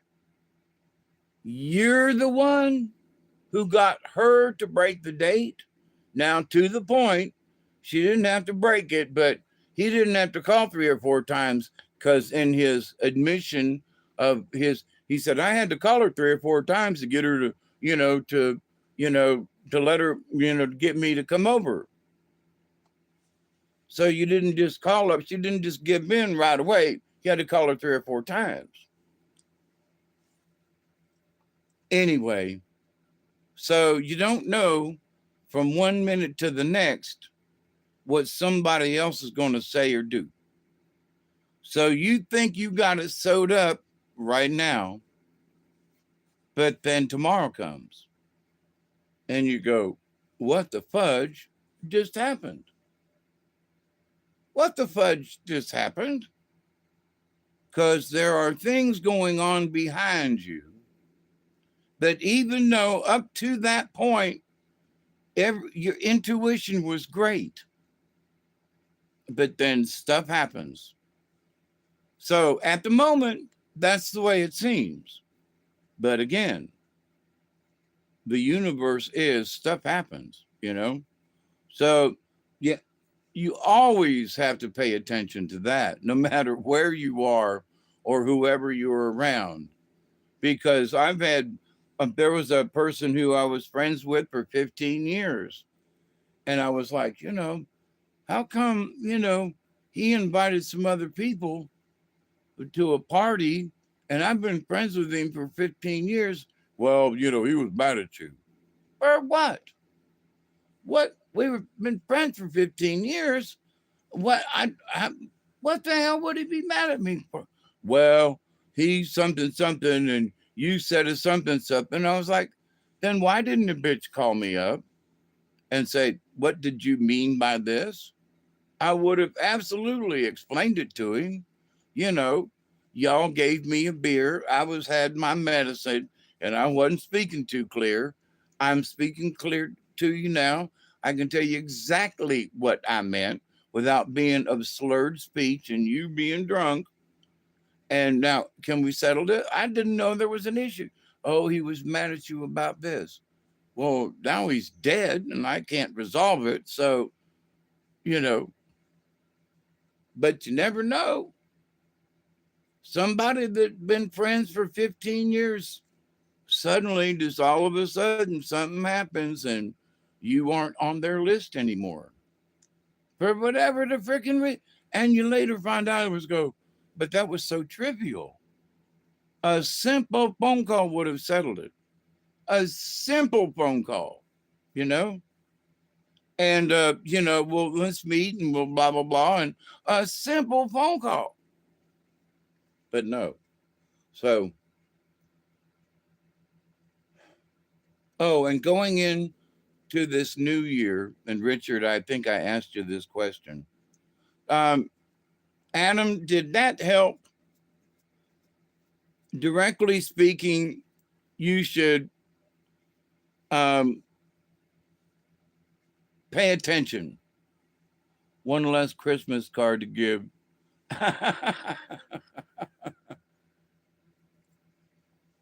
Yeah, well, for me, one of the strange things is, if I've done something, honest to God, especially these last 15 or 20 years, if I've done something wrong, for the life of me, tell me, we'll straighten it out.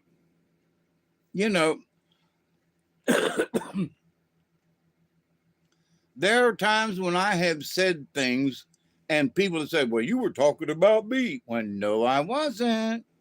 If you're a fat piggy,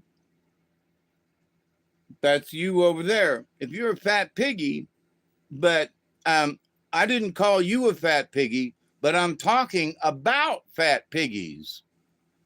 Okay, can you reiterate anything you said about this guy?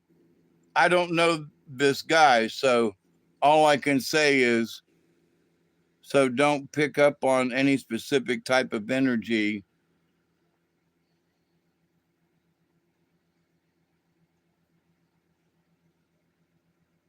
Not specifically. I have no reference to a particular person simply because you know who this person is. Okay? All I can refer to is a situation that would involve a person. Okay?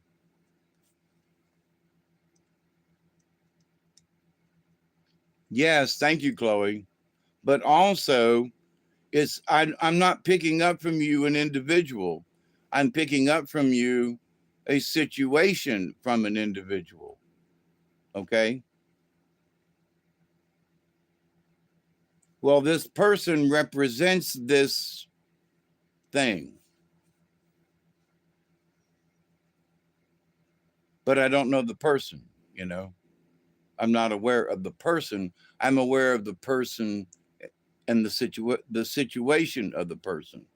And my answer to that is to be careful. Don't just blindly accept it. That's the answer, If I was really comfortable with what I'm feeling, I'd say, seems okay from here, but I'm not giving you that answer. My answer is I'm telling you to be careful. Now, do I have to say be careful? To be effing careful, you know, unless if you've got a reason to tell this person to get the F away, then for some reason it seems that you feel that there's a reason that you should still maintain a contact with this individual. So if I were you, I would reconsider, why do you think that you should maintain a relationship with this individual at all? And none of us can answer that, but only you. So, but I would sit down with that question on my head and go, do I trust this guy? Yes or no? And I would say, my question would be, should I hang out with this individual anymore? Yes or no? Versus whether or not I should trust them. Now, if you got to work with them, if you have to, if I was like, if I'm doing a play and there's somebody else in the cast and I don't really like them, but because they're in the cast, I got to tolerate it, right? So for the duration, for the 8 weeks of the show, I have to tolerate this individual and pretend that I like the ass. But at the end of 8 weeks, that's it, you know. So now there have been some times when was an individual and she didn't like me and I didn't really like her. And we sort of bonded and we were friends after that. So before you just, that person hates me, and she did, okay? But we were both misunderstood because somebody whispered in Nancy's ear, you know, David's really hard to work with. David's really hard to work with. David's really hard to work with. But then when we started working together, I was like, Nancy, what, do we have an issue here? She goes, well, no, but everybody told me you were so damn hard to get along with. And you're not hard to get along with. It pisses me off. And I was like, what? You know, can you what?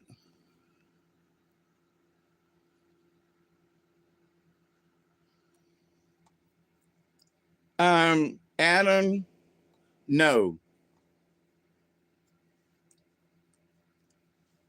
because, and here's the reason I say this, you can teach someone to be aware.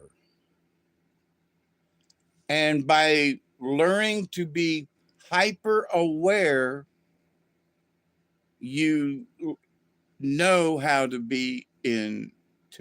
So to just teach someone to be intuitive, no, because you got to learn to be aware first, which is a big part of it. Now there are those folks who just know from their gut. My question to you, Adam, would be, um, do you follow your gut?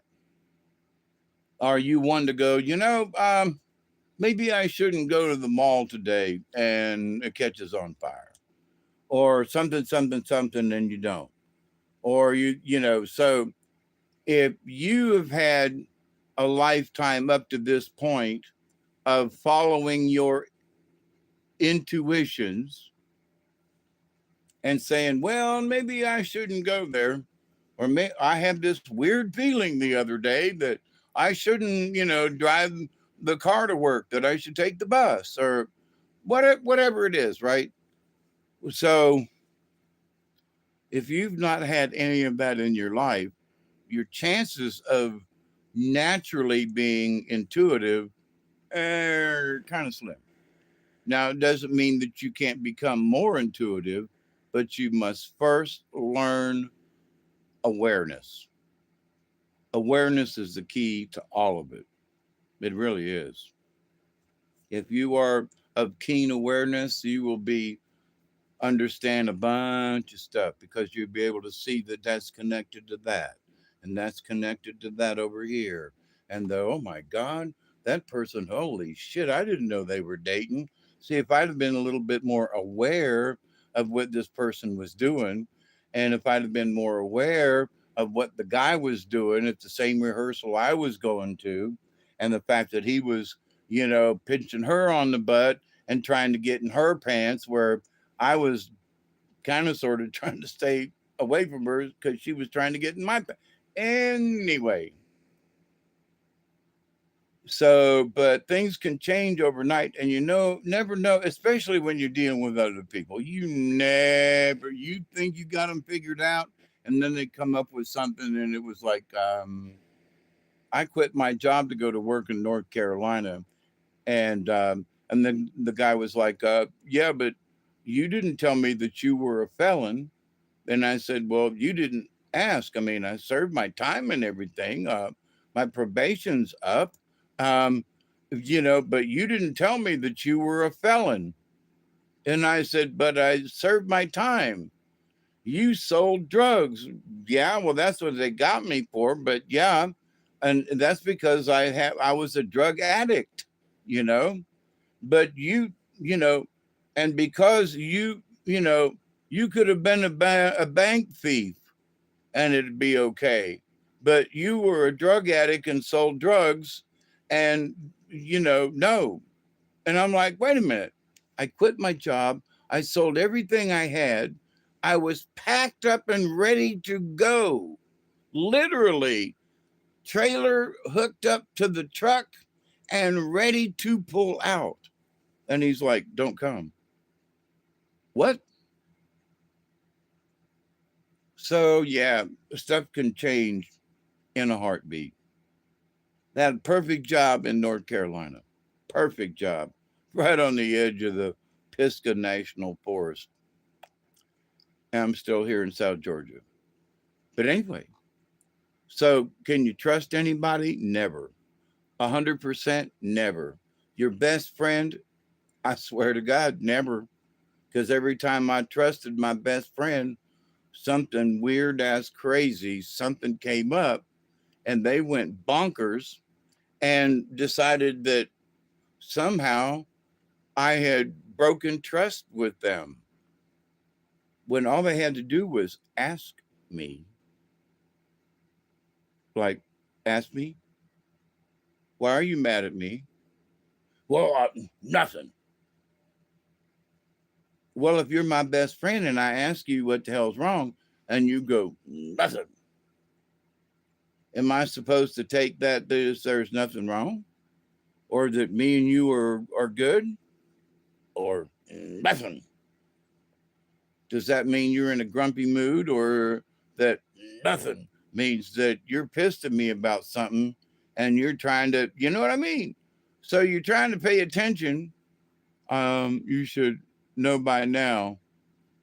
Oh, yeah, about yep, grumpy or mad. Right, exactly.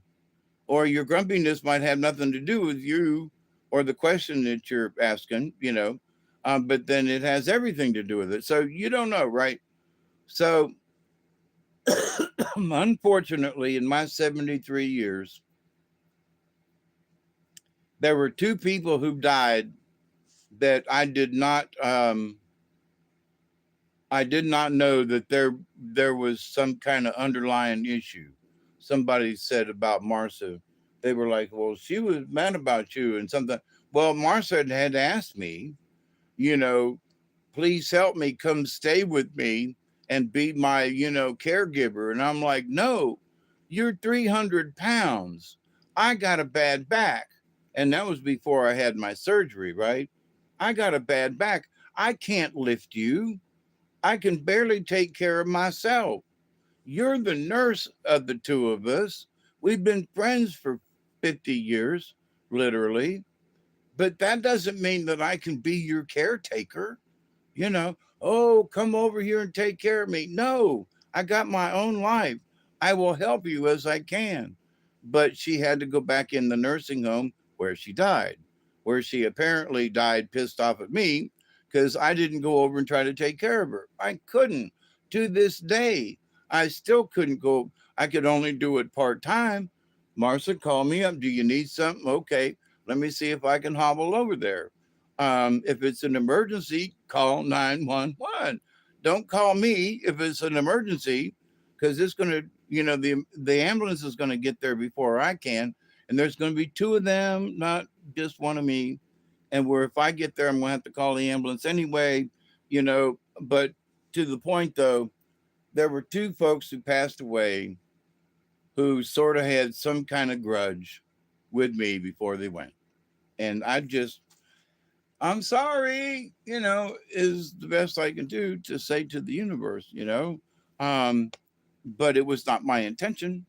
And I spoke out both times on things. Tell me what's wrong. And if I ask you and you say nothing, then there's nothing wrong. If you're still mad at something, it's your fault. Period. Marcia, I told her straight up, I can't do it. But she couldn't take that. And I can understand why. She was like, I don't know of anybody else. My son won't come and help me. I have nobody else. We've been friends for 50 years. Come help me. I'm dying. And that was the truth. But that didn't mean that Dave could save her, you know?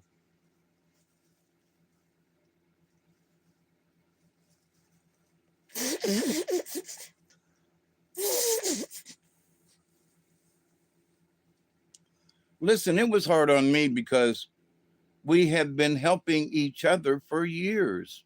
But it got to the point where I'm I'm having trouble.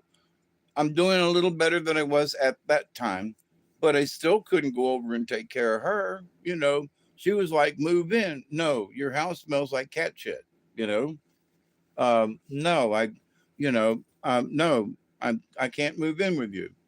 I'm only 10 miles away, but the hospital's only 15. So, um, and they're better equipped than I am. But to the point, though, there, and I had to realize myself. I had to dig deep down in my soul to be able to say no. Marcia, honey, I can't do it. Versus, okay, you can depend on me. No, I had to be able to say no. I'll help you as I can with these things along the line, but you cannot depend on me to come live with you straight out and, help you take to the bathroom back and forth and everything when I'm using a walker myself. No, that does not make sense. So, but in that, I had to look deep in within my own self and say, you got to say no, Dave. You can't, you got to say no with this. So we as human beings, we have to be able to know when to say no. But we should be nice about it when it's necessary. But for somebody who you're trying to trust or for somebody you're not sure of, then my best advice still is to pay attention, you know, look for signs on either side, listen, watch body language. And biggest thing is, like I said before, find out why you still need to associate with this person. Is it truly necessary that you give them any attention whatsoever? If they call you on the phone, want to talk about something, yeah, okay. Yeah, what about man? I don't really care. Yeah, okay. Nice to talk to you. Bye. You can still be acquaintances, you know. But as far as trusting them or being involved or whatever, one should ask that question. I know I would. And not knowing the situation, that's one of the questions that I'm asking. Why would you pursue any more of interaction with this individual past this point?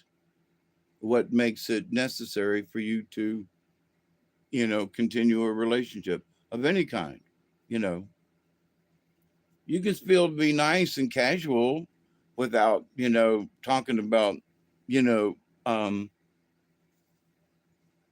plans for building the neighbor's barn or anything. I mean, it just, what, that's a stupid answer, but um, you can still be cordial and talk about fishing. Oh, by the way, I have a new fishing reel. Oh, man. I don't talk up stuff much, but it's sitting over here. I can't wait to take it fishing. And this is a commercial, but I bought it off of Temu for $8.39. And it was delivered in 4 days. It works great. It looks great. I'm like, I'm going to buy another one because this thing works. It's so pretty. Anyway, it's an open face reel. Yeah. And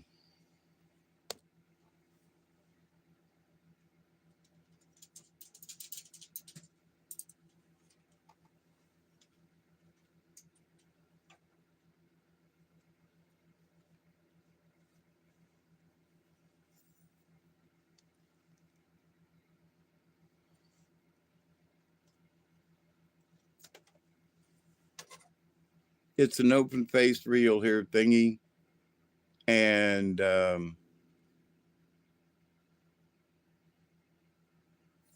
but this part in here, the spool that for the that the line goes on, um, is solid brass. It's all one piece, like the old spool that you got thread on that was made out of wood. Well, it looks like that, but it's brass. Um, it's got a nice case on it, an outside case. The action on this, the action on this thing is just, it's sweet. So, but it was $8.49 or something. It was less than $8.50. Now it was $12 with shipping, but it came in the mail. They put it in the mailbox, and I can't wait to take it fishing. I'm gonna buy another one because I just like the way it looks. But then when I got it and started and put the line on it and everything, and I've always used Zebco's. Um, yeah, it does. I've checked some at Walmart and some of the other places where marinas and things and bait shops, and I'm like, it was less than $10 for the reel, but with shipping and everything, it was $12. Uh, you know, okay, so it came from overseas. Doesn't everything these days? But it's not made out of plastic. There are plastic components on it, but no, parts of it, are aluminum casting. The spindle is, solid brass with a crap load of holes in it. I still can't figure out how they got all the holes in the damn spindle. But to the point, so we can still get good deals out there. Some of it is, Richard. I got a pop up tent from them at one time that I purchased. It was cheap, but that thing wouldn't stand up 10 minutes after I tried to set it up. And so, very disappointed. A couple of things I did not receive at all through TMU. And, and I was like, so where did it go? And it's like, well, it got lost. Well, it says in your little thing, if it's not delivered, then you're going to repay me and send me the order. And I never got, it was like a $20 order or something like that. I never got compensated for. So I quit dealing with TMU. But I saw that reel and went, oh man, oh man, oh man. They still had my credit card number and everything. And I was like, quick buy, ding. And I've been satisfied with that one. I don't do much into selling stuff or, product placement or whatever, but that reel, that's a deal off of TMU. Yeah, that's if you're into fishing, yeah. And it came as stated, so all that kind of stuff. So I just got it in, and I just got the email, so I have yet to give a review, but I am going to give it a positive review, absolutely.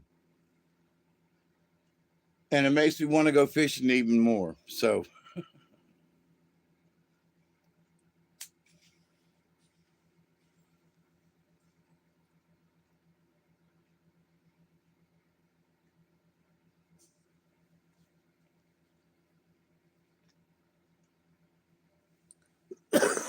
so I've slipped out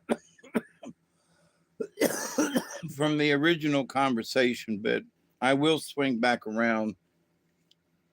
You know how we participate as human beings going forward, um, because the planets are all going to be moving into Aries here, like this week and next week.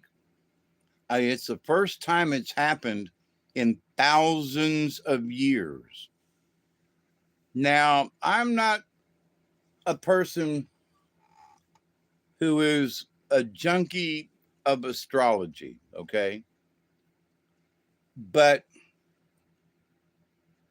the fact that this is happening, the fact that this is happening in space with our solar system at this time is monumental, whether you believe it's going to do anything or not. It's something to be celebrated, and we need to go all go yahoo, whatever is going on and whatever transpires from this point forward. But we are all supposed to receive some extra special energy from the universe. That this time, and for me, I've been waiting on this for 40 years, we're going to receive enlightenment. The folks who are in the lower densities of energies are going to kind of sort of stay there. They're going to be happy, mumbling around and walk around with their head down. And then there are those of us who are just going to be, happier than hell and be looking up. A significant planetary alignment is set to occur in early 25 with all the planets. This is 2026. Yeah, okay. With all 7 planets visible in the night sky, making it a rare and exciting astronomical event. Absolutely. And we should celebrate that. But at the same time, energetically speaking, and for those of us who've been watching the universe, like for me all my life, a good 65 years, literally a good 65 years, I've been watching the universe and the sky and so forth. So that, it's easy for me at least to understand that to believe in the electric universe, okay?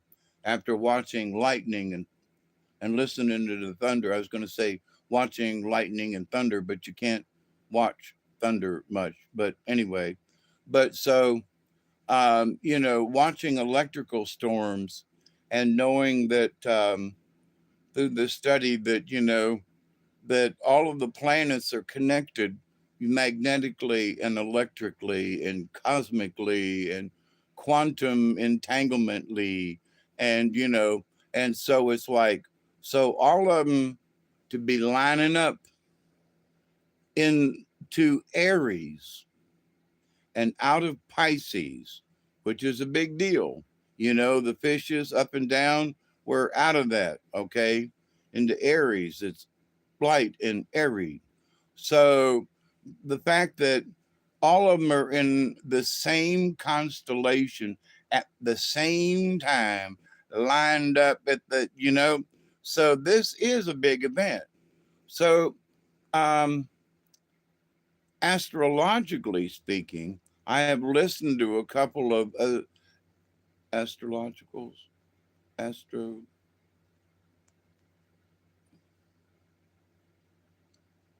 astrologers. I didn't want to say astronomer, you know, but listening to several astrologers and to some of their, planetary alignment stuff, it's like this is a very energetic time, and we need to damn sure pay attention. What does it mean on the other side?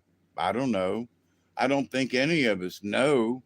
There are some of us who, intuitively speaking, we might feel like, wow, there's some shit going down, you know, which is sort of where I'm coming from.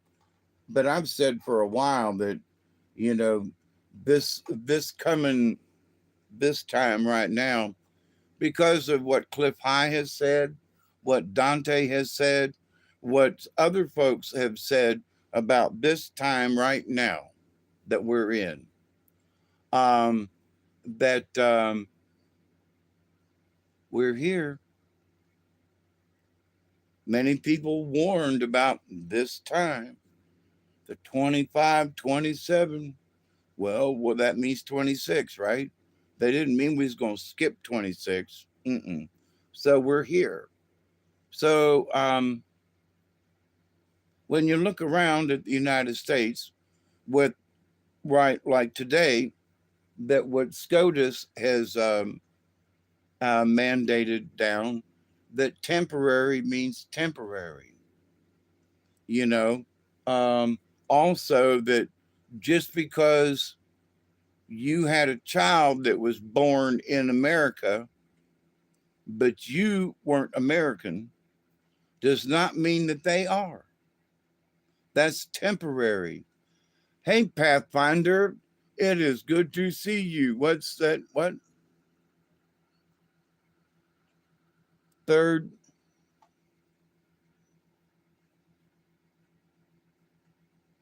Wait, third? Oh, third eye atlas. Yeah. Um, I've been suspicious of that. And I have said this before, but at the tail end of a video like I am right now, is that I think everybody missed it back when it came around the sun and they were talking about how it was going to fly by Jupiter. I scratched my head then and went, Jupiter, huh? Now that's interesting because Dante had discussed that Uamau was not a rock, but it may have been a rock, but it was sent here on purpose. It had a purpose, and it was under its own power, kind of thing. And that with their intervention, it started moving, rolling, and changed the trajectory. So when this one came in from the same kind of sort of area of the universe, I immediately, and have said so, scratched my head and like, what about that one? Pineal gland. That's that, which kind of sort of interestingly enough, um, it's not supposed to get close enough to Jupiter until what, March, April, or later. Um, but with all of these things lining up in the same aerial position, lined up energetically, and the Atlas thing, um, with the script being read that it's supposed to raise our vibrations higher because of this alignment, because of this transition into Aries, because of this thing and because of that thing. So with Atlas there, with the pineal gland eye thing, third eye, three eye, third eye. So I thought about that too. Atlas meaning, Atlas that held up the earth. Was that Atlas? But anyway, so, I thought about that way back when.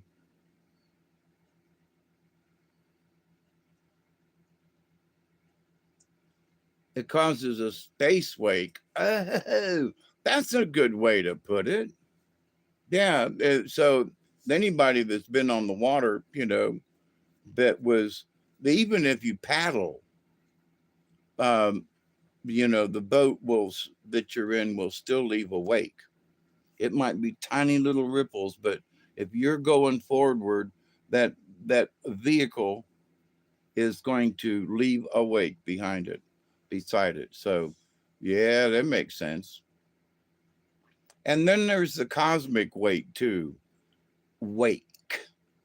And was discussed in something I was listening to today, having to do with the solar system is not stagnant.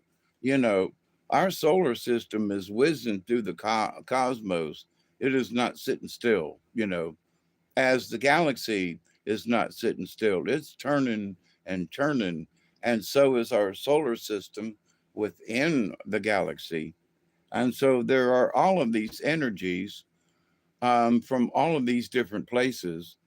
And if an energy, and it was sort of brought out that, think about it in terms of, um, a pebble on a pond. still water on a pond or in a glass or a bowl or, but okay. But so you throw a pebble in and it's a pebble. It makes a small, ripple that goes out in all directions. Okay.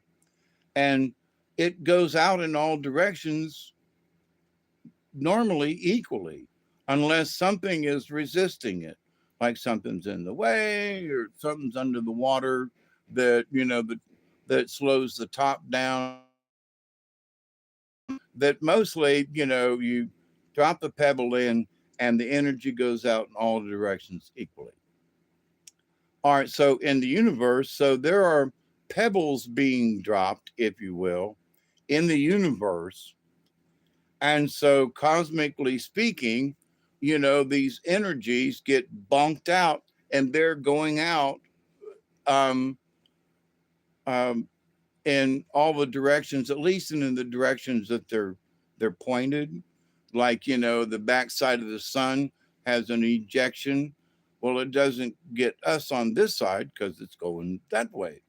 But so some things have a direction when as the pebble hits, there's a direct, you can throw something at an angle and there'll be more go out this way than this way. So, but with that said, but the ripples go out, but just because they hit the shore or the edge of whatever it's going, doesn't mean that the ripple stops. Well, Hawkeye, what does that mean? Well, it means that sometimes the ripple reverberates back and there's a harmonic in there. So there's another ripple in coming from over there, and you just happen to have a ripple that's coming this way, and the two of them kind of intersect. So the ripples kind of make this weird, almost, football kind of shape, and then they exchange energies. So out there in the universe, there are things we cannot see. And so these energies, you know, sort of like pebbles, these energies are being projected this way. We get stuff coming at us from the sun. They're really severe. There's some serious energies coming from the sun. And with all these waves are coming at us and they dissipate and they go out this way or over here or over there. Sometimes we just, the earth just catches the edge of some of these things. Not as bad, right? But then we get a full blown, head on thing, right? So, but then there are things that, that we're not really looking at that are coming from another part of the universe.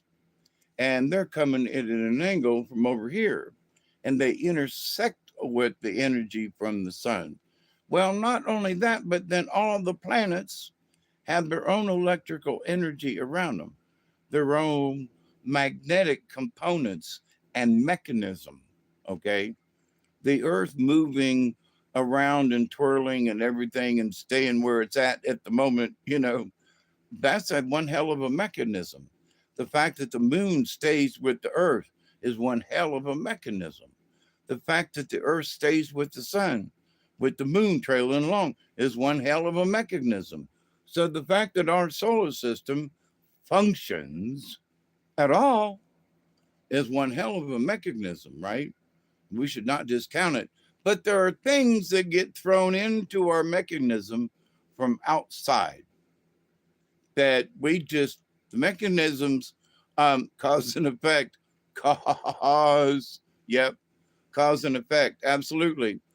So, right now, one of the things that has questioned me is that here's, 3i Atlas coming in, which seems like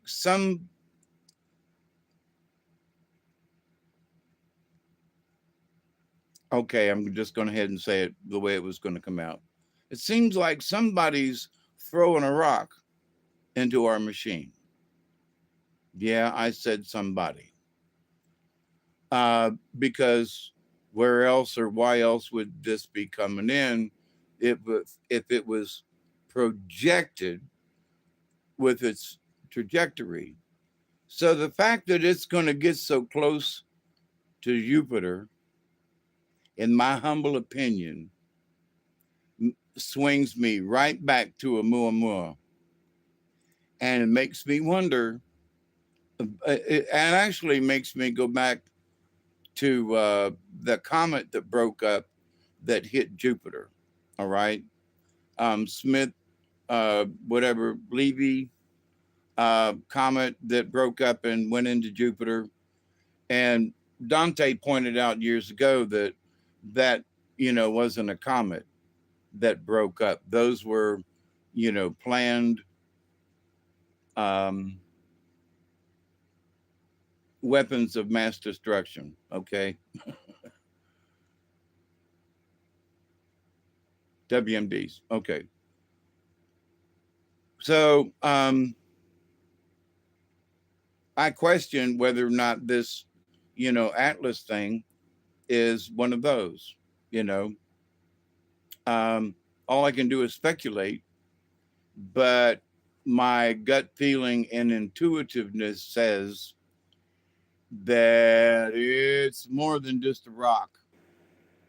And that even though it might be just a rock, that where it's going to be and how it's going to be and the fact that it's going to be that close, etc., is like speculation. So what if it becomes a moon of Jupiter? Oh yeah, there is so much going on. But what if this rock from out yonder somewhere becomes another moon of Jupiter? I have been questioning why there are so many moons of Jupiter as of late. Because when I was growing up as a kid, there were like 9 moons of Jupiter. There wasn't like 89 or something like that. That's bonkers. No, there was, the moons of Saturn. No, I want to know where all, oh, we got better telescopes. You had good telescopes back then. And many of us, where did all of these moons come from? Okay. So now here comes this rock from out yonder where Muamua kind of sort of came from. But now this one is going to come really close to Jupiter. And if you had some folks that you wanted to um, be agitators versus protesters, and this fits in with this conversation, because if Atlas comes in and they're agitators versus protesters, who are just going to wave and and just observe. But if they're agitators, then oh man, Jupiter's in trouble. So that would be interesting of late to see what's going on there. But can only speculate on that. But I think, we should absolutely keep an eye on it. Um, and, I've had this feeling that, you know, the next 3 months are going to be interesting for a bunch of damn reasons. And that here's been my prayer to the universe, sort of silently but out loud, is that I hope that those of us who were tasked with the well, we were tasked with the task to raise vibrations of people, to talk with folks, put ourselves out there, tell the truth about things, um, interact with people as much as possible, and that hopefully that there would be enough people to who would raise their vibrations enough that we would pass this test that's going on right now. So what do I know about this? Nuh-uh. No, 97. The number's up to 97.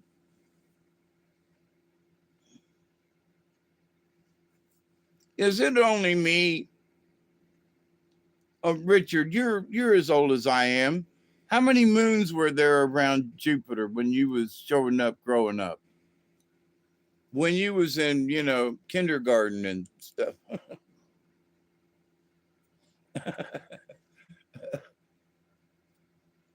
There was no 97 moons around Jupiter. I needed to ask that. I wanted to ask the question to the internet. In 1969, how many moons were discovered around Jupiter in 1969?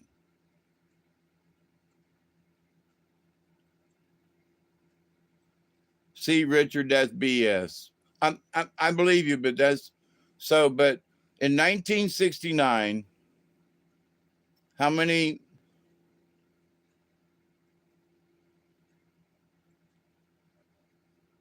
And it's also not a gas giant. That's the other thing, you know. And I was so glad that, when I met Dante on the internet, and that, he was showing Jupiter, and that he explained that Jupiter, had this, you know, cloud cover and stuff that without knowing the code, you can't get to the planet. I was so glad to, like, oh, yeah, just like in the movies, right? Uh,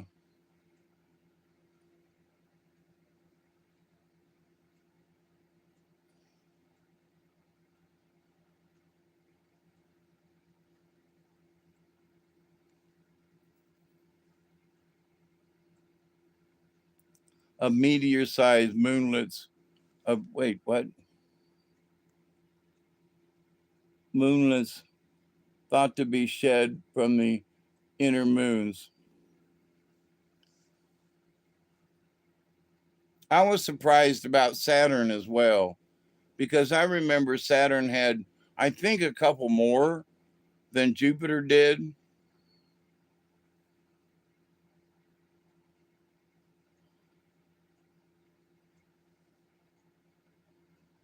But there's more as huge.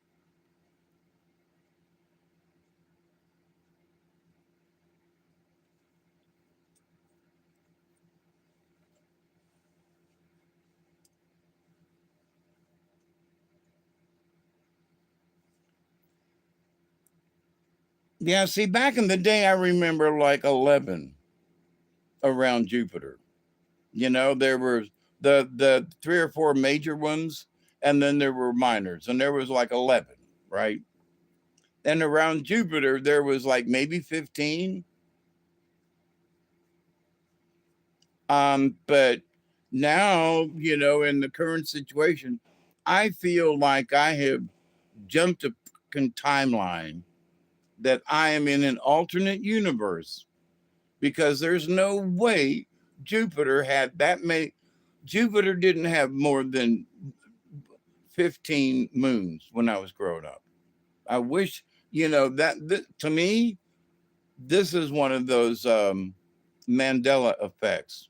There's no way Jupiter and Saturn had the amount of moons they've got now. There's no way. I'm sorry. No, no, no, no, no, no. No, no, no. But apparently they do, and apparently they have. So that's a Mandela moment for me. But no, no. And here recently, like 2 or 3 years ago, I even did something, I think, as a podcast thingy. And, and um, there was a thing that I was reading in a science journal, that scientists had lost 4 moons around Saturn. That there had been like 85, and now there was only 82 or something like that. Europa, known for its mysterious what? Shimmering auroras and potential for liquid water beneath. That's one to keep an eye on. Yeah, there are already folks up there, you know. See, we've been lied to about some of this stuff so bad. It's like, oh, that planet's not habitable. How do you know? Well, they could be living inside. Yeah, like inside the moon, or maybe even inside the earth, or maybe even. Did you hear about that? To me, it's recently, but it was in China, and they found the opening to this cave. That when they got in it, that it opened up, and that it literally looks like Shangri-La because of where it's at in the all the limestone mountains and stuff in certain parts of China. Um, that the limestone had rotted through in the ceiling, and that underneath, inside this cavern, were trees, streams, animals living, birds because they could fly in from the top in China now, in a cavern inside the earth. And I saw the pictures and I was like, no shit. you know, I gotta go. Love you, Chloe. Sorry, it says 12 known moons. See, I said 11, 12 known moons in 19. Thank you so much. See, I wasn't crazy because that's when I was taking astronomy. Astronomy? Yeah. Love you, Chloe. It was so good to see you and Witch Moon together. And I'm going to go here too. It's almost 3 hours now. Then I got to go. I got to go tinkle and I got to take my meds and all that kind of thing. But so, but anyway, so thank you, Richard. Oh, I will. I'm gonna do a little thing like, okay, so in 1969 there was 12. So how many were in 1979? How many were in 1989? What? I think that could be Vietnam, the huge cave paradise. I'm maybe, but this one was just like I think they found another one because this one was in China. In some province, they just literally stumbled in. So, but so anyway, my dear friends, one more for you. I gotta go, and I love you all. So keep it between the ditches. Remember, protest all you want, but stay on the sidewalk. Tell your friends the same thing. And if you see somebody in the middle of the street by themselves harassing any type of policeman, they are in the wrong.